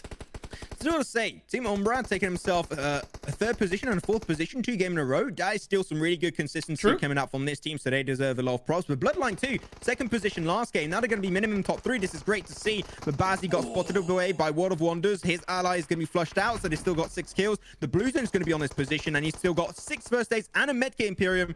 I think he's just going to try and wait for potentially 4 guys to be eliminated. They do get taken out. So this is going to be a second position in a row going over to Bloodline. Yeah, he's going to be going for the heal battle. He's not going to have too much time to get off that full med kit, so I think he's going to go for the first aids, but Zessy's surely going to be able to find him. I think he's going to try and get that kill. Can they find it? I'm not 100% sure. I think that definitely would be great for them to pick up an extra kill. Keys, I think, has the idea. But Baz, if I were him, literally, I would let myself die. He's going to go for the spray onto Keys, able to find a knockdown. Can he go for the flash? Yes, he can. Oh my God, this is huge for Bazzi. But he will not be able to get that first aid. Hey, you know what? I thought he should die earlier than that, but he's able to actually trade it off for kill. That's a huge game once again for Bloodline. What the hell? There's nothing wrong with that, right? There, when you're in a heal battle and you have that many first aid kits left for your side, for yourself, should I say, it was just perfect timing for him to go for that cheeky kill. Okay, yeah, World of Wonder, they're not really going to care about that overall, but then again, let's say both of these teams are fighting for 3rd place in the EMEA League. And Bloodline picked up by 1 point, and that 1 point was off the back of that kill given over to them. You know what I mean? I'm not going to say that like every single point counts, but yeah, and you can't really afford to be sloppy in those kind of situations. I mean, CIS Alliance qualified by 1 point. Europe Polar Race qualified by 1 point. Yep. 2 straight easy examples. Also, Gamers Without Borders, Godlike won over TSM Entity by literally 1 point. It can always come down to 1 point. I think that these kind of moves like Bloodline, I thought that was risky. And I thought if that was me, I would have never gone for such a risky play to give over a kill freely over to World of Wonders. But he did it and he got rewarded. So overall, really good stuff on Bloodline. And I think that for these 2 games, they're currently number 1 in the overall standings. Pretty damn sure, at least. Man, absolutely crazy indeed. And even when you look at the fights that we saw between DreamEaters and 1218 and 1218 and Polar Ace, some of the aggression that we're seeing is absolutely bang on. Oh boy, he only got 1 kill, but the antithesis of being able to pull out something clutch worthy is something we've seen Old Boy do in the past. It's something we've seen Old Boy do in these scrims. And I'll tell you what, in the EMEA League, I guarantee it's something we're going to see from Old Boy in that moment. I'm going to talk to someone in chat, and that's Athis of Bloodline. Athis, did you say like 9 kills easy game 1? How many did you get this game? What was that? Did you say 0? But here's the thing. Here's the thing. That's still an average of 4.5 kills per game. Can I ask Max a counter question for you? A counter question for you, Max. When you did play that practice scrim with Aura today for the EMEA League, how many kills did you get?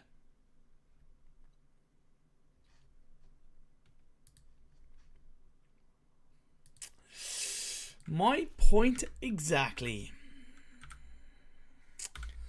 My point exactly. I've got your back, Athis.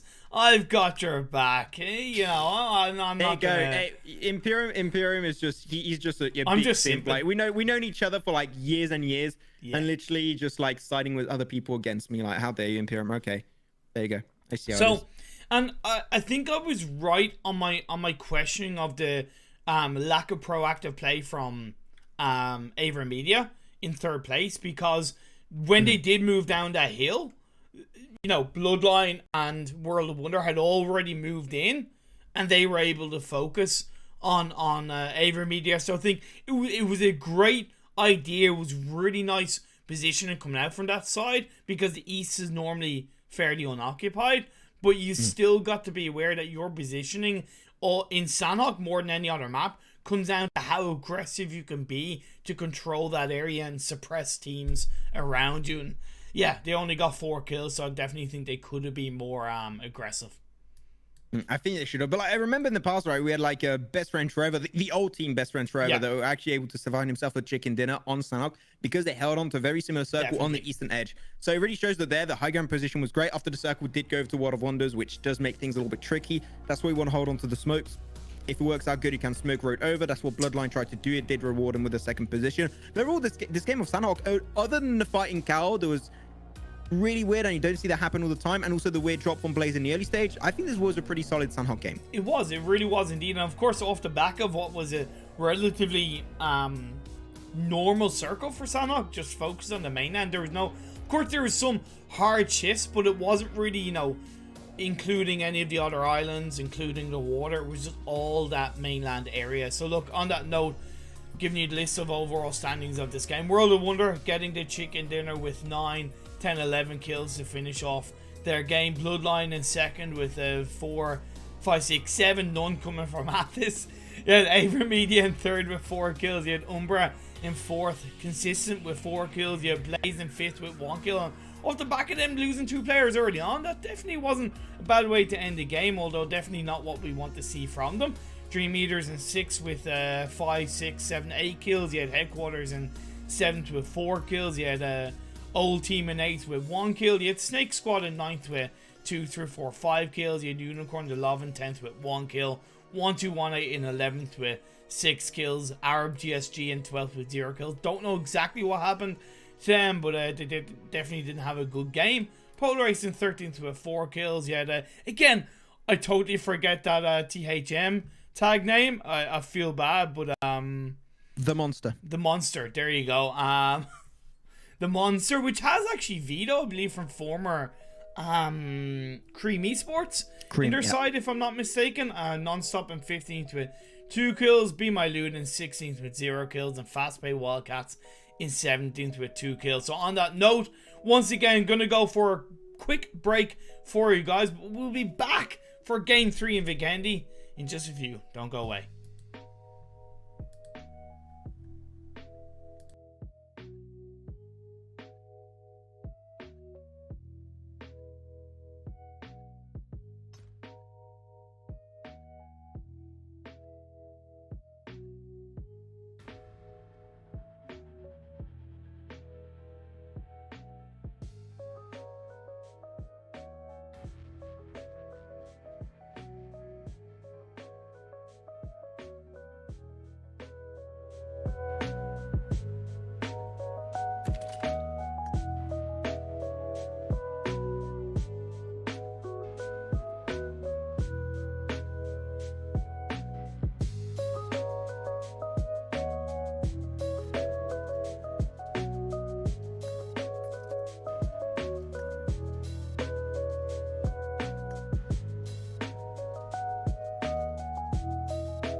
I don't know what happened with my timer, to be fair, but it seemed to reset to like the hour and oh yeah, no, I think I know what happened, but either way, we are going to be getting into this third game of the day in Vikendi with myself and Maxman for the EMEA League Scrims.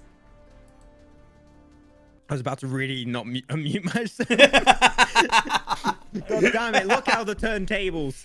But yeah, with that said, we're going to be making our way into our third game. Vikendi has just mentioned ImPERium. And overall, the games are pretty good. You know, there are a few little electrons that are just going to have a little bit everywhere. There are a few little things that I still think that can be ironed out before EMEA League. And that's why we've got these scrims for, right? They can try these different rotations. But now Vikendi is even more about having smart rotations to make sense and all about scouting. So I'm going to have my eyes pried open very heavily to see how efficiently teams rotate, because if I see something a little bit wrong, I'm going to mention it, because I want these teams to try and improve before the EMEA League and do their very best. Yeah, I was talking a little bit to Koski, who's the coach for Blaze Esports. He was kind of talking about how these scrims are definitely not being as serious as he would like to see, being taken by the teams in the sense of how, you know, they're being maybe way more aggressive compared to how they normally would. They're maybe, you know, just not playing the way they would. And I'm all about not revealing your secrets and scrims, but I think it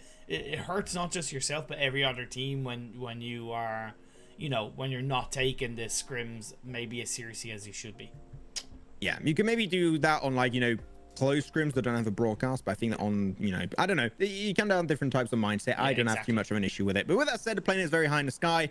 It's going to be Trevno all over to over on the western edge. So overall, this is going to be a plane path that's going to be decent. Hot Spring Contra, in the past, we do have a few teams like to drop there. There might be like the hottest and hardest position to actually get direct access to, but otherwise not going to be having too much to mention. And SNAKEsquad going to go straight for Peshkova on the very northern eastern edge, which is very similar to what we had with Sirens. And Sirens, they were known as being a team really good on Vikendi, so I think that here Snake, if they do good early rotations, they can make full uses of that area. And it's funny because I've noticed and observed, and I don't know if you notice this as well, but the eastern side of the river is very rarely dropped upon by teams, other than maybe a little bit of Cosmic Drone and you know, the big places, Cosmic Drone, Cement Factory, Peshkova, and Hot Springs Contra. All those little pocket compounds, you can easily go there and go from building to building and loot up in due time, either as a two-man team or a full squad. It could be really easy to do, but the circle is actually heavily in favor of the southern eastern edge. So that's a little bit of a harder phase one circle I was expecting. So overall, I think that here the bridges are going to be absolutely clustered, ImPERium. Yeah. Like, whoa. Okay, I'm intrigued. I am intrigued. I'm also intrigued with Unicorns. A lot of DreamEaters and old team in the Grokka area. You were relatively happy a couple of scrims ago when we didn't have, when we had like one team only in Grokka. We're back to 3, baby. Back to 3. Let's go. I want to see if some teams like 1218 or even potentially Umbra are going to go for Castle.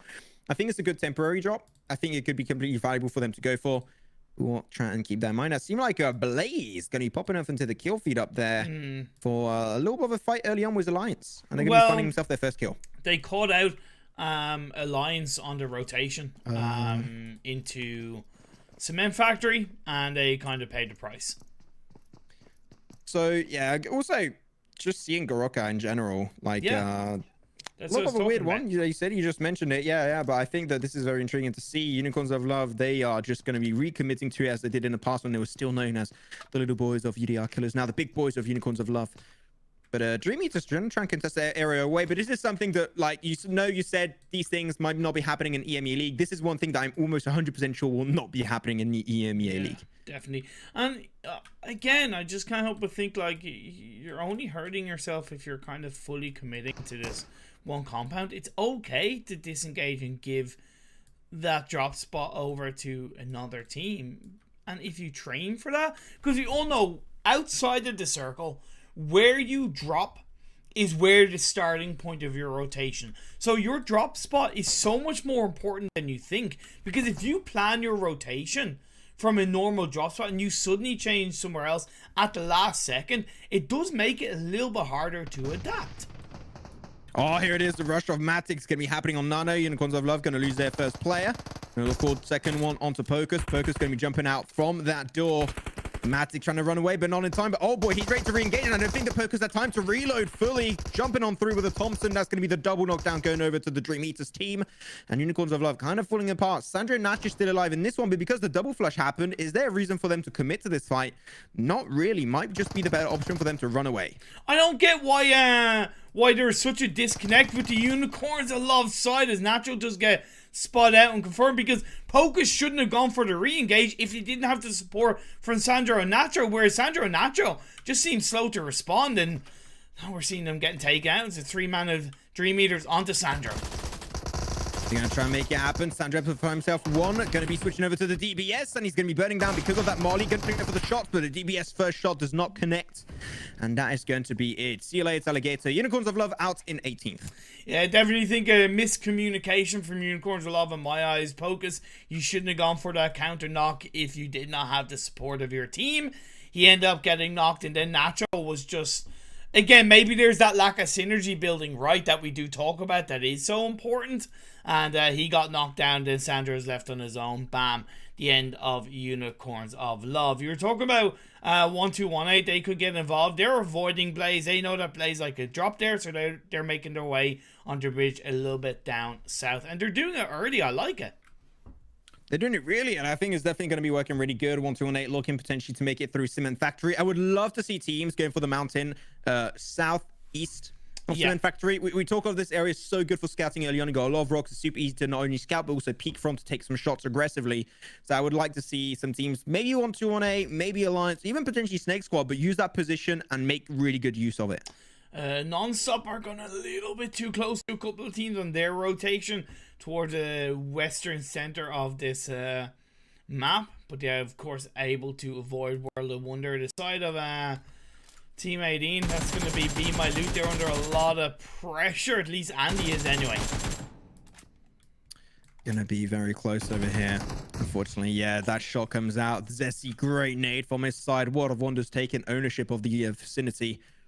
Flash D, gonna be able to res himself up. Actually, I'm not even sure. Does he have some meds or not? I'm not 100% sure, but the res were indeed be coming out first. That should be his main focus. As the first aid will be the first one also.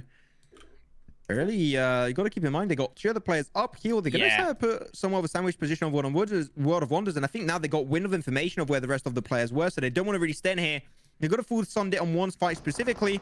But Key's able to find himself Andy first. There you go. The full team is dropping down. Sultan follows up. And a 2-2 split is not going to work wonders for the side of BeMyLoot. Now, Sun HP is now left on his own to fight and stave off the pressure by the remaining players of BeMyLoot. Definitely got something I want to break down, but Clashy is going to get knocked down. Andy is left on his own.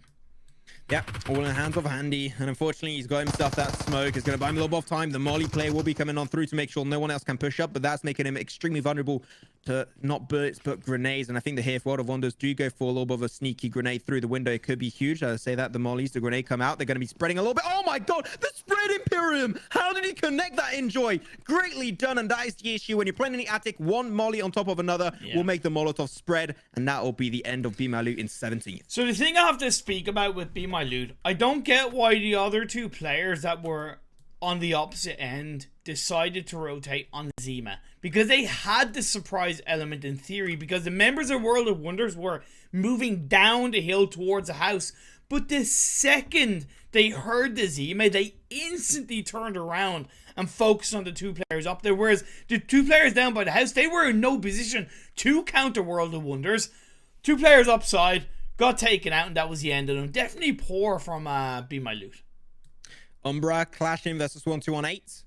Second of all will be a very early casualty, stolen away actually by SNAKEsquad. And SNAKEsquad, I said it in ImPERium, they were a team that could go for the mountainside, and they did just that. So SNAKEsquad, I'm loving how they're pulling off the early stage. Now let's see if they can try and convert it in. 91 kill, but a bunch more to come. Oh, and then Blaze are joining in on the fight as well. Going to get a nice clean kill onto one of the members of 1218, leaving it with just Bandita left standing for his side.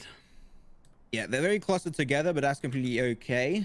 Scrim going to go for the wide rotation, potentially trying to get the backstab onto Blaze Esports. So you've got to be careful, Blaze. Always got to keep an eye out on your backside, but especially down south. Going to have the Wildcats trying to push on over, but RabGSG trying to set up a little bit of a bridge camp, but it's just not at all working as planned. It's not really. Angelito got taken out. I don't know exactly what happened to him, but we did see him in the kill feed, kind of losing his own life. You do have Farron and Aladdin kind of close by, and then Lau is on the other end of the bridge. Lau, you mean young Keanu Reeves? Young Keanu Reeves. There you go. You guys got a transseam's profile picture, like in game. It really looks like him, but there you go. We'll see what Wildcats do. Wildcats, really, if you can avoid a bridge camp, you got to do it. And I think that here, just going into Volnova itself, even high up north, or even for rotation down south in Contra, would be a viable option. But here, Wildcats should not even just think of pushing this bridge. Yeah, because it's only hurting themselves in phase 2, phase 3, right? Because if you look at headquarters, they've already made their way on towards Volnova, and they are on the eastern side of the river, so they're in theory going to be able to bridge camp. You have non-stop inside the compound that's further up. There's, you know, even though Vikendi is compound heavy, it's still not easy if you are trying to avoid 3 or 4 teams on your rotation in phase 3, phase 4. Yeah, I think I make things a little bit tricky. Up north, you also got yourself DreamEaters and Polar Race. They're going to potentially have a little bit of a race to see who can go for the best northern compound first. The circle is actually moving away and centering away from the water, which is great. Now teams aren't going to have to play on the coastal line anymore. Not too many teams should die normally mid-rotation here. We'll have to wait and see. As the sword of Wildcats is actually going to be pushing on forward next to the bridge. So that is definitely the play that I was not expecting coming out from Wildcats. I'm also not expecting such an aggressive play from the side of Bloodline in towards the center part of the circle on towards Blaze. They did also, I think, take down a line, so it's not a good day in the office for those boys indeed. But now as the focus turns on for BeMyLoot, it's going to be a clean knockdown on the Daphne. Yeah, Blaze a little bit spread, and unfortunately Daphne God will take the full-on wrath of Bloodline. Bloodline already up to 2 kills, potentially looking for 6 after this engagement. They got the nades. They got everything coming on through. Great combo of that nade, followed up with the easy play of Neurofen. That's going to find the knockdown onto Kudo. Tron trying to run away, but he's low ground. He has nothing to fight with. Coursera will be the only chance of his team, and he's nowhere to be seen. And that's going to be Blaze losing 3 of their very valuable players. Like, when I say I'm surprised with the aggression of Bloodline, it didn't necessarily mean in general, because I know they're aggressive, but in this specific area, I kind of just wasn't really expecting, because they are a team that don't automatically fight early game. They do have a tendency to at times leave it till mid or late game to strike onto these teams, but they definitely want firm control in this cement factory area. So I'm going to go real quick over to Istanbul Wildcats. Well, now FastPay Wildcats, we'll say the old name. They're going to be going on as Mert gets knocked away in the open. Nice headshot from Powerful. Lockout will be the one confirming that kill. Really good communication and synergy.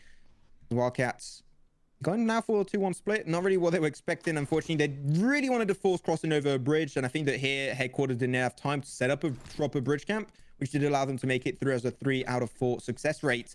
The headquarters now, they got that information. They're still going to push on forward, and Jamaz is going to full send it right over onto the building and going to take that small 1v1. He does have support from Loka and Kira, but I would like to see Powerful going towards the other side and join up with Jammaz. Grenade being thrown out. Jammaz using that wall to his advantage. The side of FastPay Wildcats, it's a quick response from Bava in the back end along with Moss. So both teams have got that backline support. It is this 1v1 between Sword and Jammaz. I say this all the time. Where Sword is playing, it's really good when you want to play defensively. When you want to play aggressively, it's not the best. So here, Sword, he knows this is the best position, especially because if Headquarters want to take those shots onto Sword, they're going to have to put himself in a position where both Bava and Moss could get involved in the engagement. Bingo. So I think that here, how Sword responded to that push off Powerful on Jamal to move backwards behind that wall is a 10,000 IQ play. Oh yeah, 10,000 IQ, but I talked about Powerful should be joining up with Jamas. That's exactly what he's done. So it is in theory a 2v1, but it's going to be a clean knock either side for both sides. The Sword is going to get knocked down, Powerful will get knocked down indeed, but the important part is that Jamas does have full control to get that revive off onto Powerful. What did I say, Sword? I said this is a defensive position. He tried to play aggressively, instantly got knocked away. That is why you don't play super aggressive on those locations unless the man advantage is going your way. And now Bava, Moss are just going to let him. That's done, but Moss is going to be found away by Law of Arab GSG. They're going full orb of a sneaky engage. And Bava's going to try and go for the res in the open. But already this is Wildcats just crumbling to pieces and really struggling to go for a decent position. So just trying to deal with something in my spectator slot. And yeah, nice response by, I would say, a little bit by FastPay Wildcats or Bava specifically to join up with Moss to try and get that revive off. RGSG are utilizing the Hot Springs Cantor area as their way to rotate into the circle. We did see the end of Blaze Esports at the hands of Bloodline, but they did lose a couple of players along the way. And the circle did shift over once again towards the west. So here's something I was thinking about. The western side of the river could still stay if we do see more shifts over to that side. Castle finish. Castle finish. Oh, it can happen. It can happen. Could be happening, to be honest. But I'm surprised because of how many teams, right, ImPERium, that we had on the west and how many had to cross over those bridges. We still got 13 teams. I'm really happy about that. Like, I was expecting maybe to be down to, like, 9, 10 teams after all those rotations. It seemed like teams definitely improving them rotations and see the importance of crossing bridges and rivers early on. I don't get why the monsters are repositioning like this before the next phase has popped up. I know, like, I kind of get the idea, but I definitely think it was incredibly risky because, you know, who knows, the circle on the next phase could shift heavily over on the east and then they could be outside the circle. They're going to pay the price as Elusive gets a clean knockdown onto Roz. Yeah, and I think the Polar Ace, knowing the guys, they might want to try and convert that into a full team squad wipeout, but because they're so far away, I think that they're looking potentially for second knock before full sending it. So I think that's the play start again for. They actually got himself a second onto Vito, so yep. There you go. That's going to be Roz and Vito down. They're going to go for the double res, and they're going to go for it. It's a little bit late for sure, but at the end of the day, they're sending 3 players on forward while keeping one of their players in the backside, and this is going to be now into a 3v4. And they're going to try their best. Jody's going to go for the fight, but no, walks right into the molly of crazy Jody. Not really paying too much attention to his surroundings. That's going to be instantly punished. And now you really got to make use of it. Savage X has to join up the party to make up for Jody getting knocked away so early. And while that time, you're going to see the monsters going for a nice 2-2 split, which I absolutely love ImPERium. But Ked is going to force into a 1v2. They're going to find Ked! No, he tries to run away, Ked. You have to hold your ground in those positions. He does not do so. Ked will get flushed away. Polar Ace losing every single one of their players. Elusive, Jody also down. Savage X joins the party way too late, but he knows it's too late to join the engagement, and he's going to move on back. But look at that, DreamEaters also not far behind him, and this might just be the end of Polar Ace as his car is in really dire shape. The biggest antithesis in my eyes for the reason why the monsters end up winning that team fight is that clean pre-Molotov by Crazy.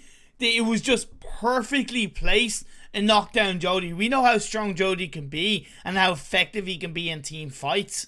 And you have him knocked down, and nothing against Ked or Elusive, but their position was very pinched. We saw Ked be on one side of the wall, but when he tried to backtrack, he got taken out. Yeah, that was brutal. Just as brutal as Cos keep banning in the YouTube chat. That's what we want to see. Just put the ban hammer down, baby. Thank you, But with that, Arab GSG. Yeah, very good mod coming out from Koski. He's doing a good job. But Arab GSG coming out from the northern east rotation, trying to wrap around up north of Cement Factory. Pretty nice rotation, but I don't think they read the circle really well because there's still a lot of teams up north. So I think that here, this is a circle where you're not going to win much from doing such a wide and delayed rotation. And you know what? I was a little bit critical of the monsters rotation, right? I definitely think the timing was wrong. I'm not saying the location was wrong, but the timing of it was. However, credit where it's due. They've held on to. They are now firmly inside the circle, a lot more centralized. They have more control. They have a lot of information on where the likes of DreamEaters are, and they can play that to their advantage. Yeah, they can do just that. So we'll see. But Castle is still in play. Castle finish out. We'll see if it goes over there. Father of Wildcats going to be pushing straight towards the Wildcat, straight towards another Wildcats. He is the Wildcat, straight towards Nonstop. I think he potentially got a little wind of information of Nonstop, so he's going to go for a little bit of a wider rotation. But it seemed like Wildcats, they struggle the most in their rotations. They had to cross over the bridges. They got bridge camp twice, and then they took their own fight versus headquarters. So really, Wildcats struggling on this Vikendi game. Circle does shift and it goes away from Castle. Feels bad, man, indeed. It also goes away from the western side of the river, and honestly I think every single one of these teams will be absolutely relieved with that circle shift. It does go over in the favor where the majority of teams are located. Yeah, it seemed like we're going to have DreamEaters versus Sarab GSG on the northern side. Oh boy, really didn't in his rotation. I don't really know what is keeping him up there next to Bodvosto, but seemed like there's a plan in mind, so we'll see how that's going to be coming out at the end. Headquarters, they're really going to have to full send the entire team because their compound is barely, but it is actually out of the circle ImPERium. So they're going to have to go up here, and you got yourself Nonstop. You got yourself also potentially the side of Full Guys, AVerMEdia that could get involved, and even some HP of World of Wonders. So really here, no option for you guys of Headquarters. They need to full send it right here, right now. Umbra have a great job of positioning themselves nicely inside the circle, but one thing that worries me about them coming into the EMEA League is that they seem a little bit weak on holding on to that position where they... Now, it's gone in their favor in the first couple of games, but I think the one thing that's stopping them from, let's say, getting a chicken dinner is their ability to hold on to a compound as a full squad, and they just lose too many players. I think that is definitely making things a little bit tricky for them, but here it is. Wildcats gonna be pushing. They find himself one, and that's gonna be Snake losing their first player. But no, you're being too peaky there, Bava. He's gonna be trying to make his best out of it, but Snake are gonna punish that peak. Yeah. Wildcats gonna try their best to still go for the res, but the blue zone is gonna be pushing up against them in just a bit. So they're gonna be currently out of the blue zone, and Wildcats still got a long way to go. But right now, so far, AVerMEdia dead center. Pretty flat terrain. They got roads around them that makes it even harder for teams to breach it. If the circle keeps centering up this way it's been doing so far, I think they have a really good opportunity of taking game number 3. Yeah, and we did see the monsters take out Arab GSG. We are seeing World of Wonder being put under a lot of pressure. I think has Jesse been knocked? No, he's actually inside the vehicle, inside the water. So it is him and one player left standing, but DreamEaters are going to look to compound. He doesn't find Enjoy, and that's going to be the end of him. And the circle does shift down south in the favor of a Nonstop and Headquarters. Yeah, they're going to try and trade off. I think that here the issue we had was World of Wonders. They were three-man split. Yeah. They took a 5 versus 2 teams at the same time. That's why you want to try and keep that man advantage together. As a 1-1, it was not going to work out. If you were a 3-man team, maybe you could have took that 5 versus Headquarters or also versus DreamEaters. But here it is now over to Nonstop and the side of Headquarters. The mollies, the utility will be traded off. Puchuk is going to be the main point of interest for the side of Headquarters. The car explode. Wow, Jesus Christ. That car took an absolute beating right there. As Puchuk is going to be once again taking some damage down to about 20 health. The Headquarters, at least they did the hardest. They got himself inside the compound, so they got some area to call home for the time being. Nonstop have got to be aggressive on this compound breach over onto Headquarters because they got the initial knockdown. Evil Mode is on the high ground up the hill area, but he's got to really be proactive with that. BZ is sending himself forward, and I'm a little bit disappointed with how slow Puchuk and Wayne have been to try and take out the members of Headquarters, but indeed, now it starts once again. Oh, look at Zessie. Oh, he's going for the spray so early on, but he gets it. Nice double onto Kiran Jamaj. This is huge comeback for the side of World of Wonders, picking up their 9th kill. That's going to be so good from Zessie. But now, go back into the abyss of depth. You just stay prone and don't avoid teams. Oh, well, avoid teams, actually, to get detected. But here it is, also DreamEaters. He's spotting out Mad Max on the side of the monsters. Slowly going to be running his way forward. But I don't think they spotted him out. He's going to pull off a Zesty right there. He goes for the sprint to the backside, but just can't connect it onto DreamEaters. And oh boy, also going to go for a similar rotation on the car. And got spotted away. And I believe that is going to be kill number 10 going over to Zesty if he can find it. But no, it will be indeed going the way of DreamEaters. It's old boy, baby. Old boy doing old boy things. And decided DreamEaters are positioning themselves really nicely on the low ground. I think it's going to be much better coming into the next couple of circles. But of course, Nonstop, our full squad, they're still inside this game. Bloodline and SNAKEsquad, they're on the eastern side of this circle and they are fighting. Just like World of Wonders, Bloodline, they already got himself 9 kills. They're looking for 10 if they get Senku, and he gets it. Double digits for Bloodline, baby. Let's go.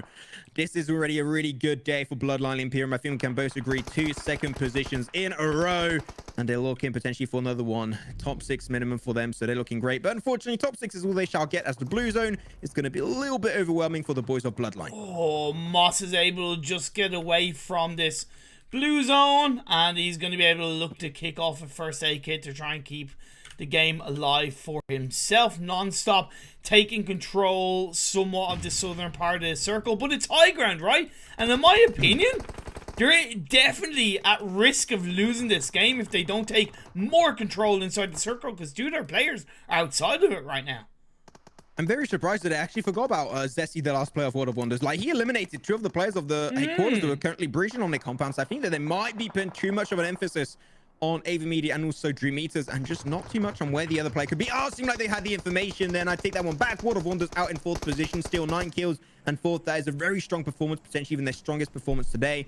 But now DreamEaters versus AVerMedia versus Non-Stop. As Non-Stop, you said it, they got the high ground position, and that is going to give them a huge edge on these 2 fights. Oh, the PP Bison making big PP Bison plays for the side of DreamEaters.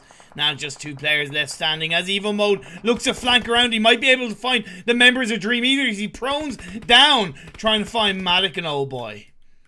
Yeah, but they are on the little bit of that slope, and these smokes actually they were coming out of Non-Stop. We're denying them so much more visibility than they were actually helping them out, and I think that's why they're going to be regretting those double smokes. The double smokes makes them hurt, and EvoMode, Wayne, they both go down, and slowly but surely, DreamEaters taking back this high ground position for themselves. Future going to go for the smoke onto Wayne, potentially to go for Future Rest, but I'm pretty sure that that will not have a chance to happen, unfortunately.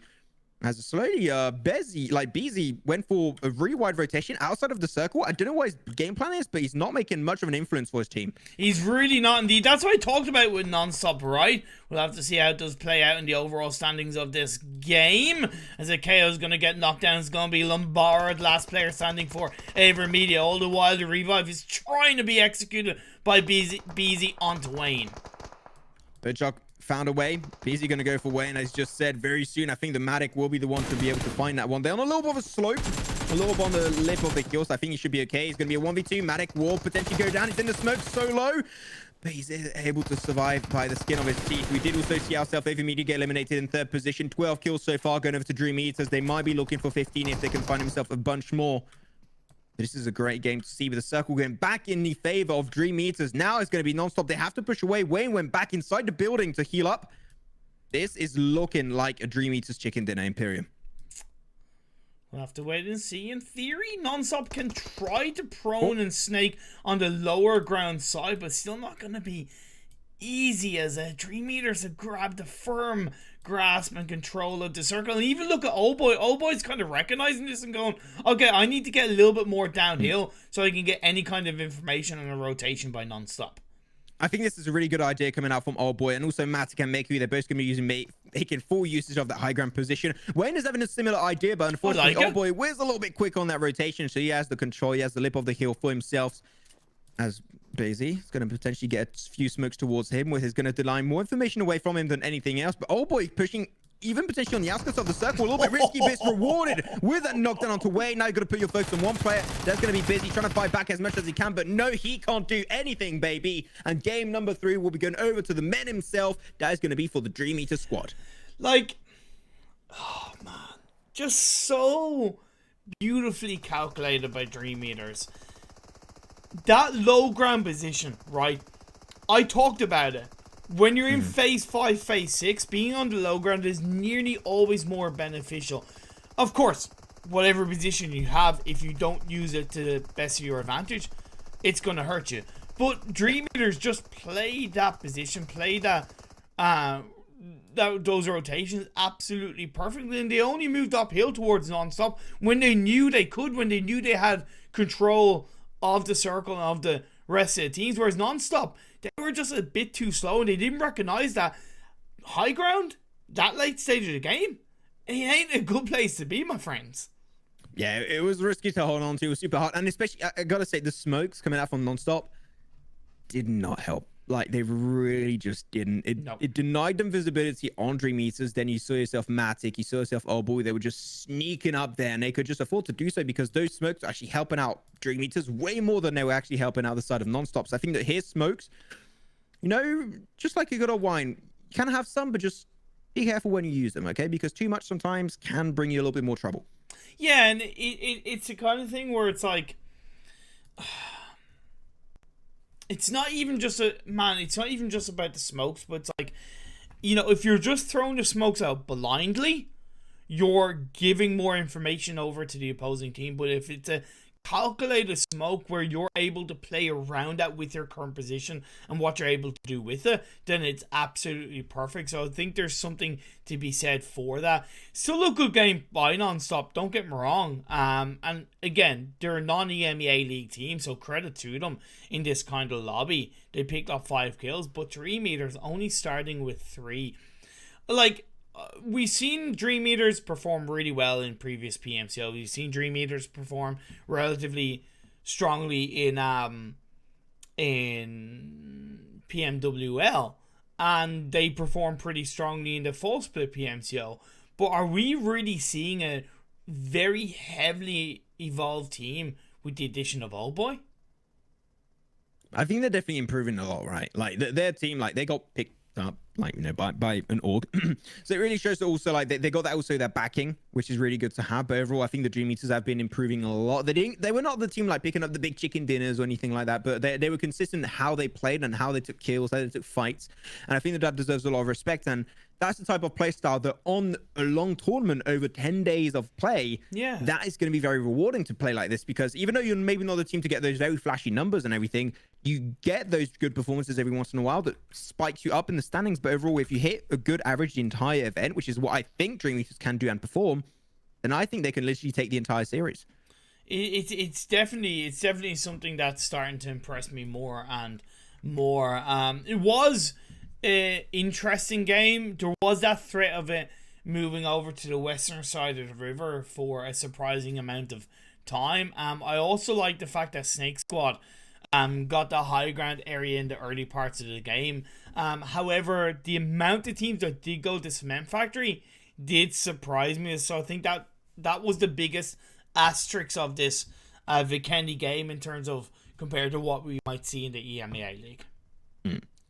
There you have it. With that said, we're going to be going over the standings for game numero uno. So you're going to have, of course, DreamEaters. We just saw them taking themselves their very first game. GG, well played, picking up also 14 kills for themselves. Yep. So they deserve a big round of applause for that one.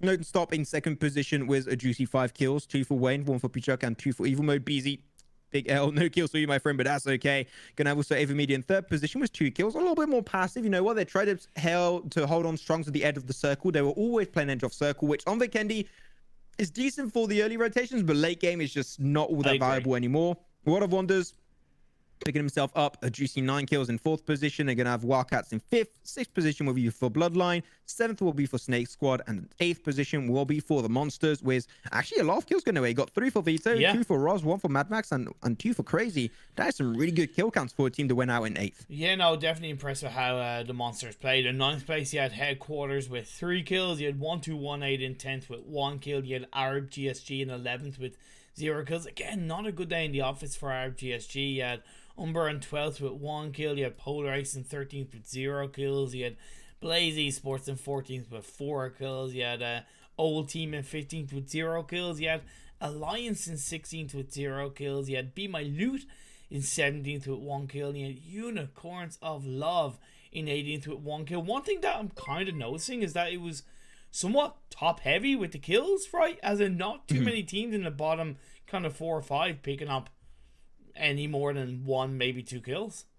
Yeah, it's just like a few teams like hoarding a lot of the kills of the lobby. You got yourself DreamEaters. You also got yourself, of course, I mentioned it, World of Wonders. They got a really good amount, and also Bloodline. Those are like the 3 teams this game specifically that really took a big bunch of the kills, and that's good. Those are kills that like are even more valuable now. I mentioned it many times because of the point changes. So now these teams would be top of the standings. I mean, Bloodline is still going to be top of the standings after this game. They're number 1 team of the day for sure.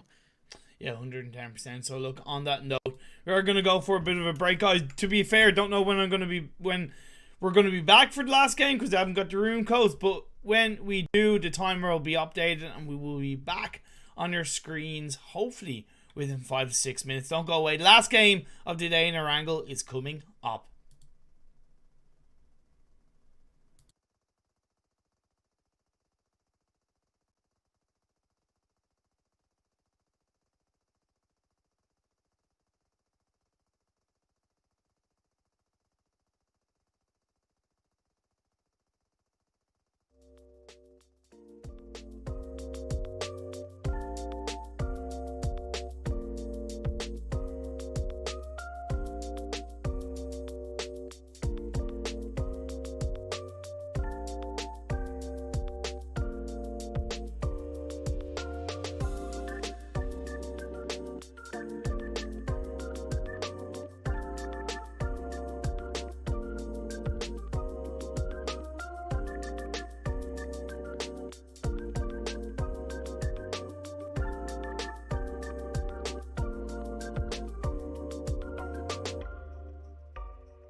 Welcome back, ladies and gentlemen, boys and girls. Apologies for the small delay here in the EU EMEA League scrims with myself and Maxman. Last game of the evening.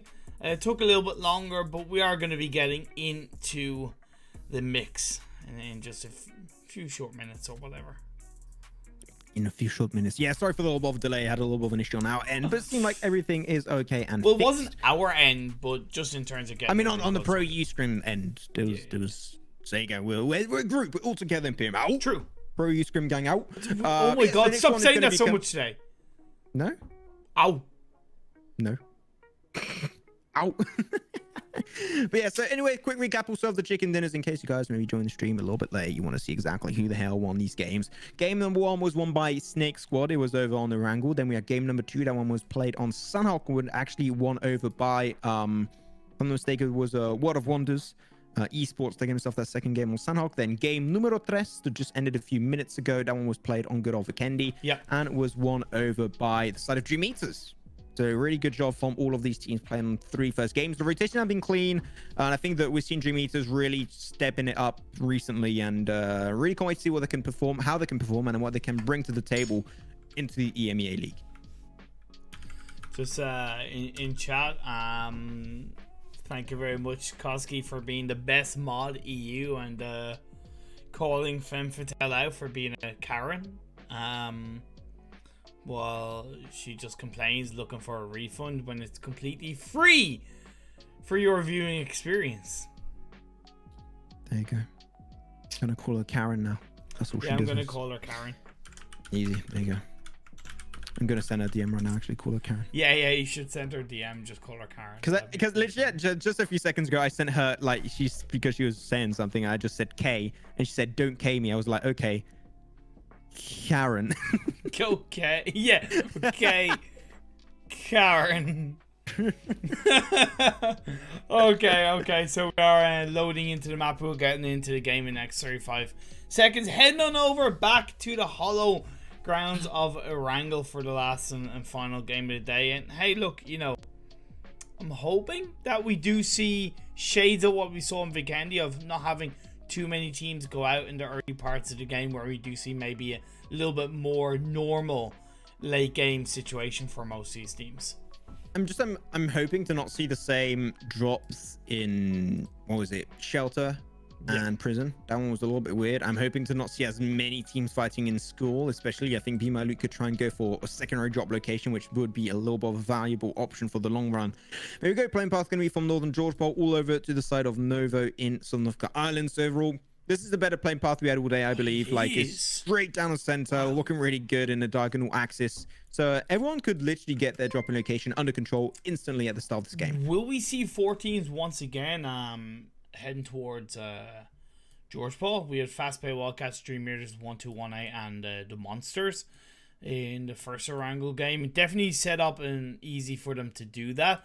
I wonder, will Polar Ace try to go for a southwest drop? I don't think they will. I think they'll opt to try to hone in on that school apartment drop, but they will be aware that there could be a team landing there with them once again in today's scrims.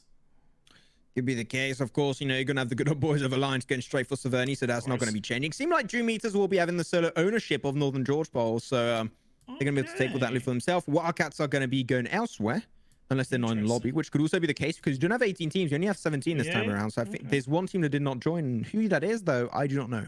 I'm going to check, actually. See. It's going to be a little bit hard for the likes of World of Wonder to make their way up towards Yasnaya.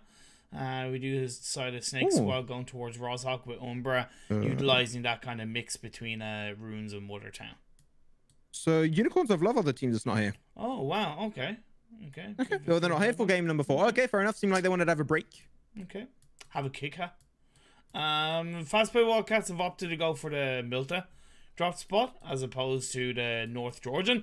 I kind of don't mind that, to be fair. Of course, normally if Conina Power are playing, Conina Power like to go around the Milta area, but I think it's good to practice a drop spot when you aren't in the same lobby as Conina Power, and Milta is not a bad place to start. So it'd be nice to see, but once again, like, you know, Polar Ace, they're going to go for the same job. They won it pretty dominantly coming into the first game, so we'll see if they can try and repeat that once again, hence and repeat, as Andy's going to be just stranded away on top of that roof. He's got another ally of his that's going to be holding on strong to the other staircase. He's in the gymnast area so far, and he's will be dropping now from Andy. But really here, this is Polar Ace trying to just do exactly what they did on game 1, but we'll see how potentially BeMyLoot will try and fix this early game. I kind of don't get why Polar Ace didn't opt to send all 4 players in one area, whether school or apartments, because it would have given them much more of a chance to be more aggressive onto 2 players that did drop from BeMyLoot and gain control of the area. But of course, both teams going for that 2-2 split. Andy on top of that roof. Shouldn't have tried to take that fight, my dude. You should have just dropped down. But Ryan from down below, from the gymnast area, able to get a really big impact on the side of Polar Ace. And try and finish it. Looking for subject. He's pretty low. He's got to reload. He's got only 15 bullets and 8 also in the scars. This is very tricky, and he's using every single one of those bullets. You've got to reload, my friend, before going for the re-engage. Reload 2 weapons so you can split up. Seem like they're both going to be dropping down at the same time down from the rooftop. Ked could get flushed away very soon, but I don't think that Ryan knew that, and he's just going to have to unfortunately deal with the pressure of both Elusive and Jody, who's trying to cancel the flush and try and actually go for the flush. So Ryan is being held down really strongly by Polar Ace. And I actually really like that drop down together by both Ked and Savage X. Solid communication, to be fair, that allows that revive to be pulled out, and Polar Ace can just reset themselves a little bit as they do try to take out Ryan inside the school area. Savage X pulling on a little sneak onto Ryan, and they're going to confirm that kill. There you go. Now what that enables ImPERium after they rest up is to push on over back to apartment with Jody and Elusive and take the fight and finish BeMyLoot in a 4v2. Literally, 10 times repeat what happened on game number 1 is the exact same scenario, but instead of having the fight finishing in school, it will normally end over in apartments. We're also seeing deja vu in terms of the prison and shelter area between Blaze Esports and Non-Stop, but this time, once again, going confidently in the favor of Blaze. They do lose a couple of players. I think it's just Cooler that's left standing. Yeah. I mean, Non-Stop, they just dominated in that fight once again. And I said it, I'm not a fan of this one. Even though you are playing versus a team that will not be in the EMEA League. But if it's not working now, why would it be working in the EMEA League, right? Yeah. So maybe, just in case, training a secondary location compared to dropping on shelter and also prison at the same time, I would think it would be a really viable option. Yeah, I'm curious to see what Konski thinks about that, to be fair. He's the coach for Blaze Esports. Now, once again, this is a bit of a similar playing path. Not playing path, phase 1 circle. It's a little bit more up north, so it does give a bit more freedom for the likes of the Alliance to wrap around towards the high ground of Stalbar and not worry about going too far down south of Yasnaya. And even the teams that are in George Paul, the likes of DreamEaters, the Monsters, they can easily go for a clean rotation on the north side of the river. Should be fine, but seem like we're going to be having the Monsters on Alliance very early on, which is going to be Alliance, intriguing. it's Umbra. Oh no! Oh damn! Yeah, the team tag messed me up. Jesus Christ! Change the team tag. Jesus Christ! Okay, chill. I actually moved my screen a little bit. I got to. Yeah, I know. I got it. So I was like, "What the hell, man?" Chill. My chill, entire buddy. setup rumbled. Here's the thing. What I don't get by Umbra is why did they go for that rotation when they know that DreamEaters and the Monsters land there from game one? You know, even if it had been the Monsters, it could easily have been DreamEaters. It was definitely a poor movement from two of the Umbra members. Should be fine. But seeing here it is. BeMyLoot. They getting pushed up. They're cornered up. Then we Clash D and Sultan.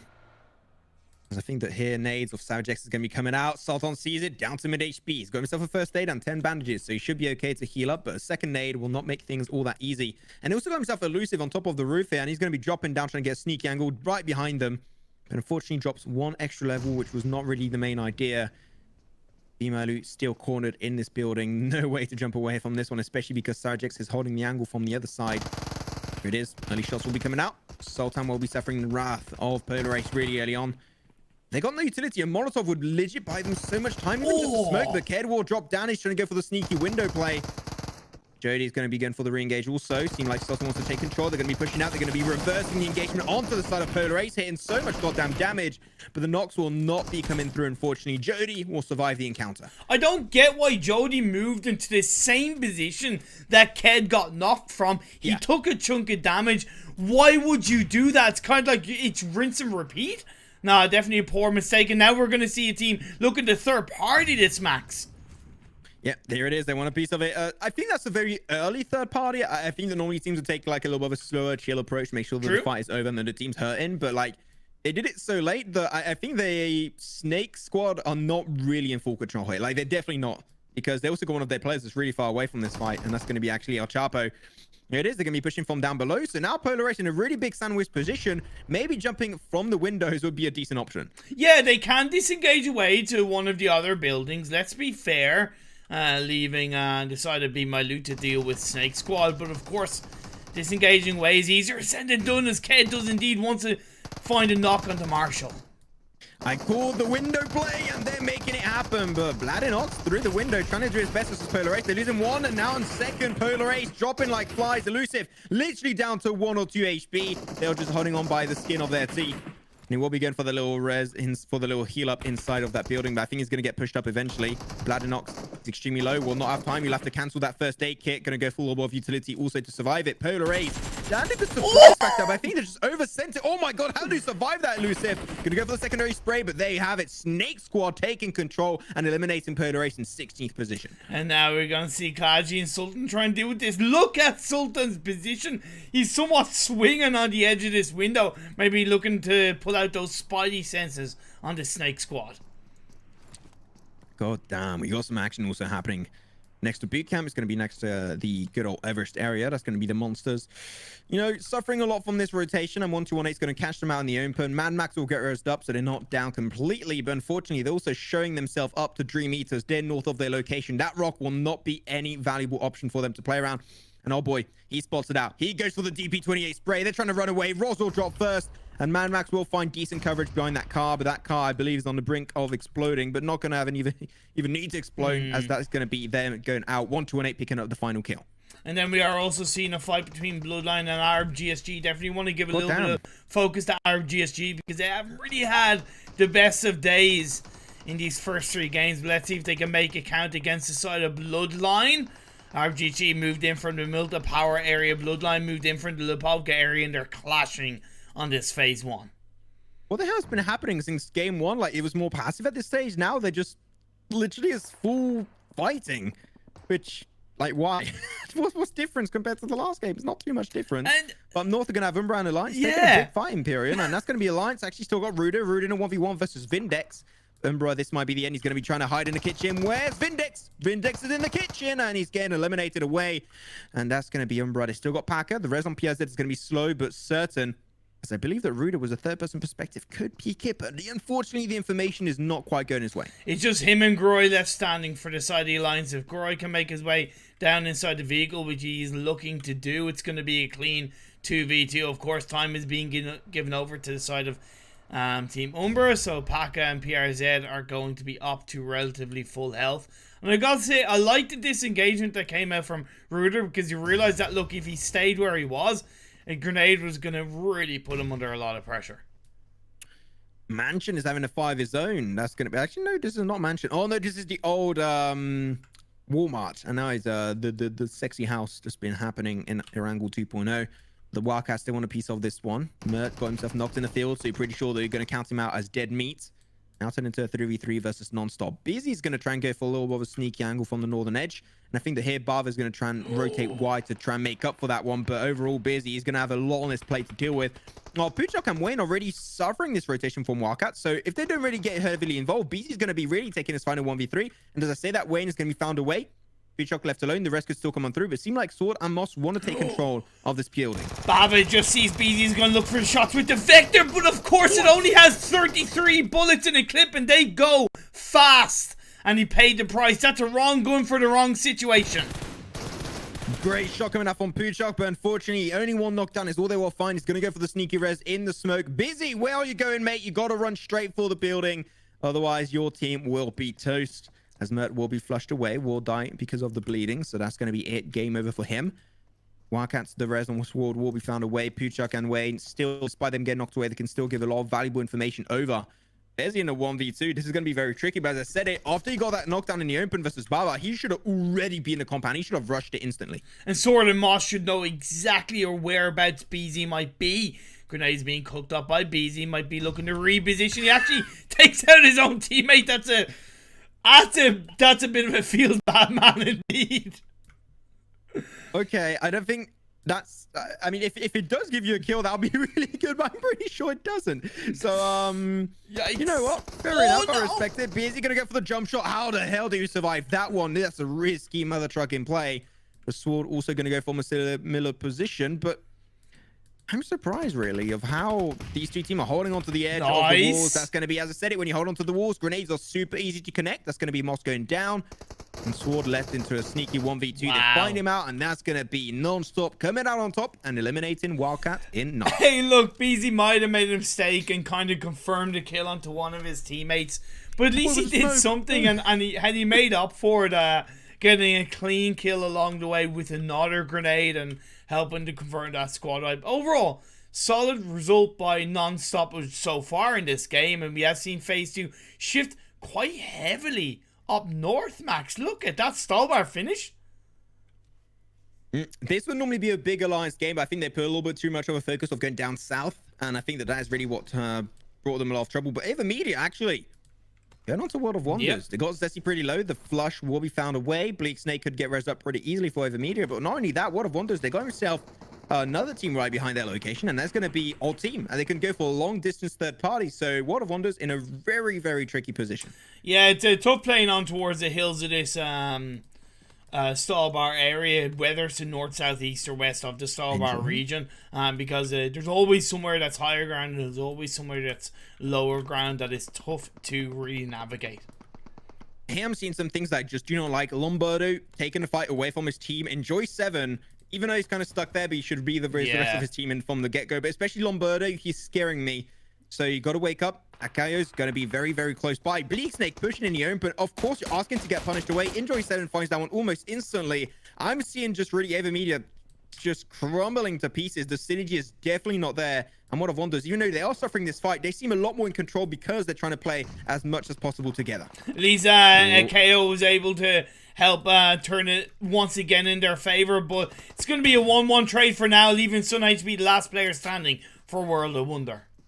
Yep, could still go for keys. That should be fine. If you can even end the fight prematurely, can maybe able to get himself the res on Enjoy 7. But KO, he knows when it's time to strike. If you count it properly, no got triple knockdown. But no, he's just not going to find Sun HP just yet. But Sun HP didn't even go for the res fully. He just took his time. And Sun HP, here it is, going to get pushed up. Leon's going to roll over keys. Oh, here it is. Leon wants a piece of World of Wonders, and they have it. Wow. Are out in 8th position. But overall, that was a... I don't know if you agree, ImPERium, on both sides, a little bit messy. It was sloppy from both sides, but at the end of the day, AVerMedia came out on top of that. The circle does shift once again over towards the western side. Not quite a Stallbar finish is what it is. SNAKEsquad have firm control towards the center part of the circle, and the last 2 remaining players of Alliance are also in a very strong position.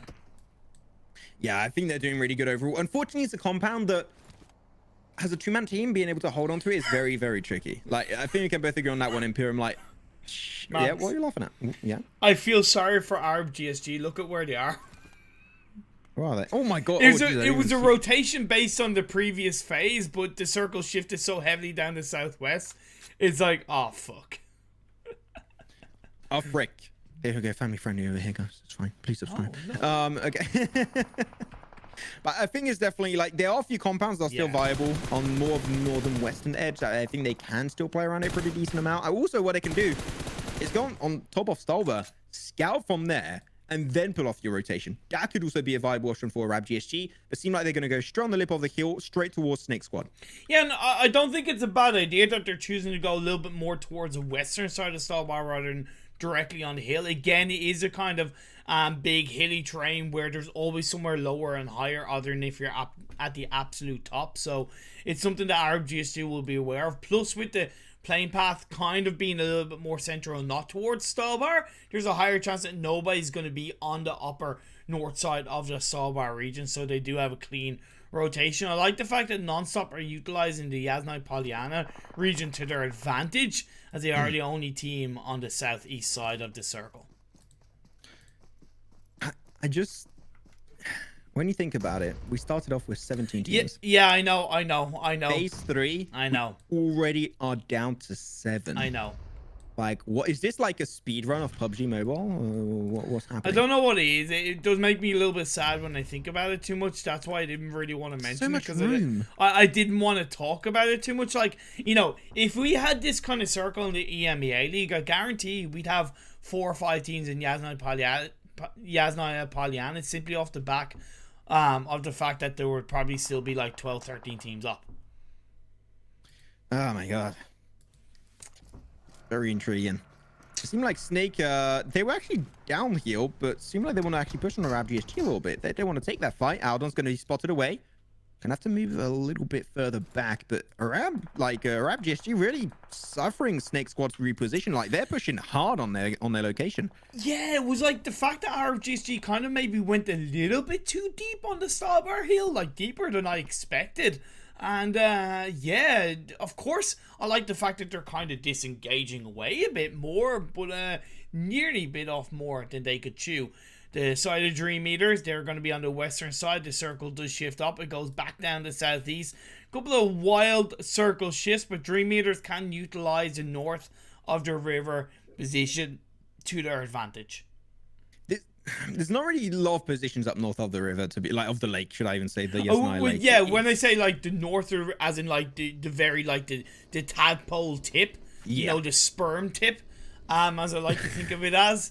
To their advantage. I know. But they do have like a lot of cars, so they can create like their own, you know, makeshift compound, which at least is a really good way of doing it. Of course. That's really good. I like personally where Old Team are. It's a location that's very unused. People just don't really think about it too much. And it's currently inside circle. Sure, it's not center circle, but it gives you that protection. It gives you a little bit of a position to call home for the time being. And also, you can see Snake, you can see AVerMEdia. They can third party literally almost every team in this lobby if they got the position to ensue. Yeah, they did get a knockdown onto one of the members of SNAKEsquad, so that might give a little bit of a chance for AVerMEdia to close in onto SNAKEsquad and take the team fight.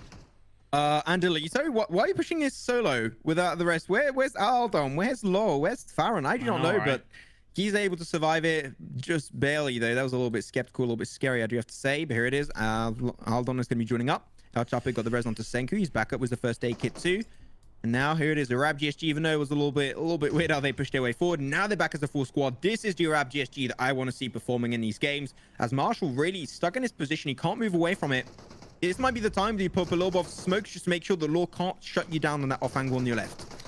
You gotta have that wraparound from Law. Time is ticking down. Nice drop down by Lau onto Senku. Yep, they find it up. Marshall's going to be taken down. I knew that was going to happen eventually. AVerMEdia, this is the synergistic plays that I want to see coming out from you guys. This is hella clean, baby. And even going to get himself Marshall flushed away. Chapo trying to go for the resident Senku, but he's just not going to have the time to do so. He's forced into a fight. He's going to have to switch over to the DP28. Finds one, finds a second. Can he find himself a third? He does it! Oh my god, El Chapo clutches it up versus AVerMEdia, and Senku will get resed up as a two-man team. Chapo, what an absolute beast on that AVerMEdia throughout that team fight, and they were just a little bit too sloppy. And this is what I talk about, right? The 1v2s, the 1v3s, in the EMEA League, they're going to happen because the standard of plays, the standard of players is so strong. You do not presume you're going to win a team fight until you win that team fight. Exactly, but also ImPERium, I want to mention something you mentioned earlier. You said normally, if this was EMEA, we'll see a lot more. Non-stop are currently doing so, and they got direct access to the southern side of the circle, which can be extremely passive. You have like one of those, like, you know, electric bollards you can actually hide behind. So if you want to take this one really passive, I would recommend go a little bit further to the west, and really no teams will be able to threaten your position, and you have full control of what the hell is happening up north on the slope of Stolberst. I think that here, non-stop, even though they're on the very edge of the circle, for this phase specifically, they got a huge potential. And here's what I love about DreamEaters' position is that they've opted to go for the not quite the high ground, but kind of the very edge of the high ground, because they're less likely to get spotted by teams up above. They can still be more aggressive, and they are somewhat protected and aware of what teams might be on the low ground. Is it just me, or like the players of DreamEaters always just take a fight and then they survive as like, you know, 1/5 HP? All the time is what they all happens. Matic, I have no idea how he survived that one with SNAKEsquad, but he's going to make that nade also come through. That's going to be kill number 8 over to the side of DreamEaters. You know what? Bloodline already got eliminated. So this is the chance for DreamEaters. If they take another really good game here, they could literally overtake the boys of Bloodline. So this is going to be a huge game for the side of DreamEaters, as Alliance, they played pretty passive after they lost themselves this Scrim and Headache, and they're pushing downhill upon DreamEaters. They're not going to let that happen. And they say that, oh my god, Matic is so good at PUBG Mobile, finding Ruda in just a split second. God. You don't peek too deep, you're going to get your head blown off. Ruda feels bad, man. He's an absolutely fantastic player, but so is Matic. You paid the price now. The blue zone is closing in. The side of AVerMedia, they're under a little bit more pressure, but of course they are taking the fight to Old Team. Oh, that was a 1v2 from Leon versus Old Team. Clean, my boy, clean. The DP28 meta is still underway. Let's go. But Kayo, despite being knocked away down below, the information will still be fed in the way of 7 Leon. I think Old Boy with the find himself a KO. There you go with the AKM. Greatly done. 8 kills still going away of AVerMedia team, but now especially Alliance. They're getting gate kept by Matic. They're getting gate kept also by Tixie. Matic here, 1v2, going to find himself Ruda. Can he 1v2? Yes, he can. Matic, as I say, always survives at low HP. I don't know how this guy does it, but he is doing it in absolute insanely good style. And now we come down to the final 3 teams. You got one of the members of AVerMedia up. You got 2 members left standing for non-stop, and you have a 3-man DreamEaters team. Can it be 2 chicken dinners in a row? I don't know, but one thing is sure. I mentioned the southern side of the circle. I mentioned how it could be just so good for non-stop to have so much information, and they are making good use of it. 7 Leon might be able to spot out Old Boy from down below. I mean, I saw it earlier in the kill feed. He got himself a DP28 in hands, and he knows how to use it and clutch it up. So still, do not forget about the boys of Old Team. They can still get... no, sorry, Old Team, actually, AVerMedia. They can still give you a little happy surprise. But slowly but surely, you're going to see non-stop slowly pushing away center circle, which I think isn't really the place should be doing with. They should just hold on to this lip of the hill. They have to also relatively stick together as Tixie finds Pullchuck on the off angle, nicely positioned by the side of DreamEaters, and that leaves BZ with a glimmer of health left standing. He's going to get confirmed onto Tixie. That's good for non-stop. That's great. We did also see then the last player of AVerMedia getting confirmed away. That's going to be a 1v2. Busy knows that he has to push back. Oh, makes it barely away from the spray of Old Boy. That was a risky one, baby. But Matic, he's not going to rush it. Oh, actually, you know what? I take it back. He's going to rush it slowly. Well, slowly, not slowly, fastly. He's going to rush that one. Is that even a word? I have no goddamn idea. But now the rest comes on through. Going to find a spray onto Matic. Matic, I don't know how he does it since early. He survives every single goddamn fight. But Old Boy's going to have also a really good angle. They got a great angle. Here it is. They're going to find himself Butchik. Beast is going to be left into a 1v2 versus Old Boy and Matic. Can he pull through? Can he do it? No, he can't. That is going to be back-to-back chicken dinner to the boys of DreamEaters. It was overall perfect time between Matic and Old Boy in towards the end.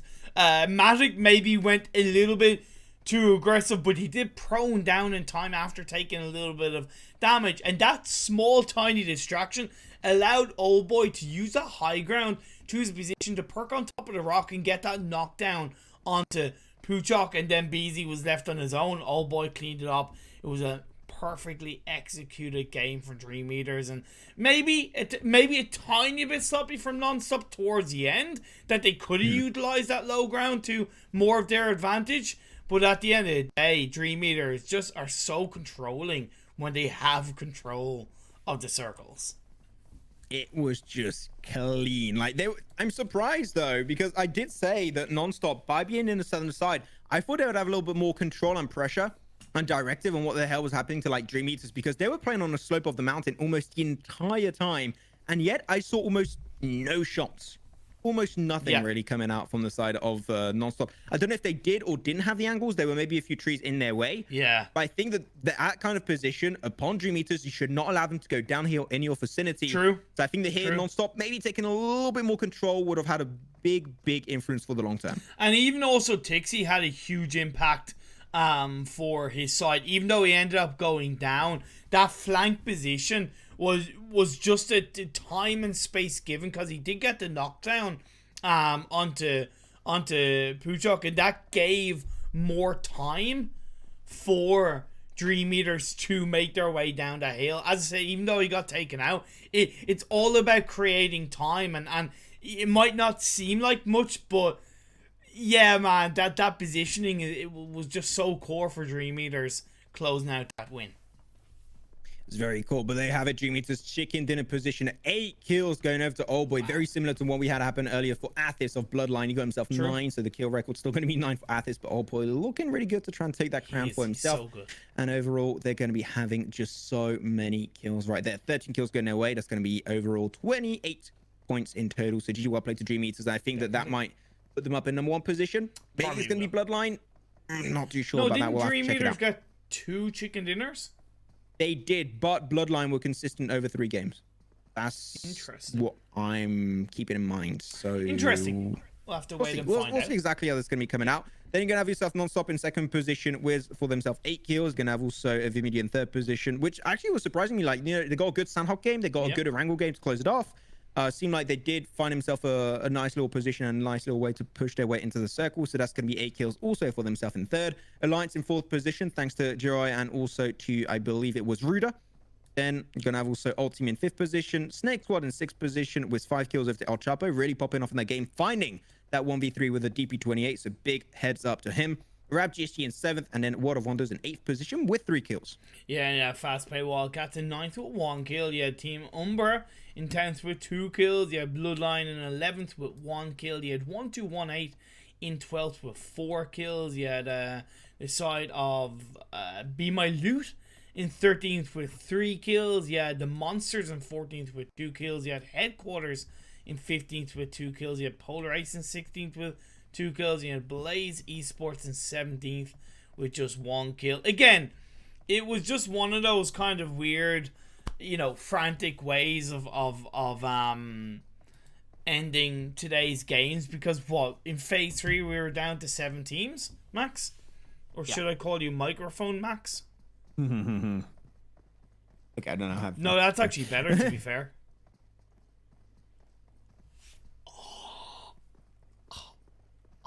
Okay, put it back, man. Put it back.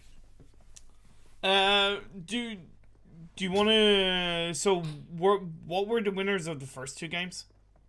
First 2 games, so we had ourselves SNAKEsquad taking game number 1 on Erangel. Game number 2, that one was on Sandhawk. It was won by World of Wonders.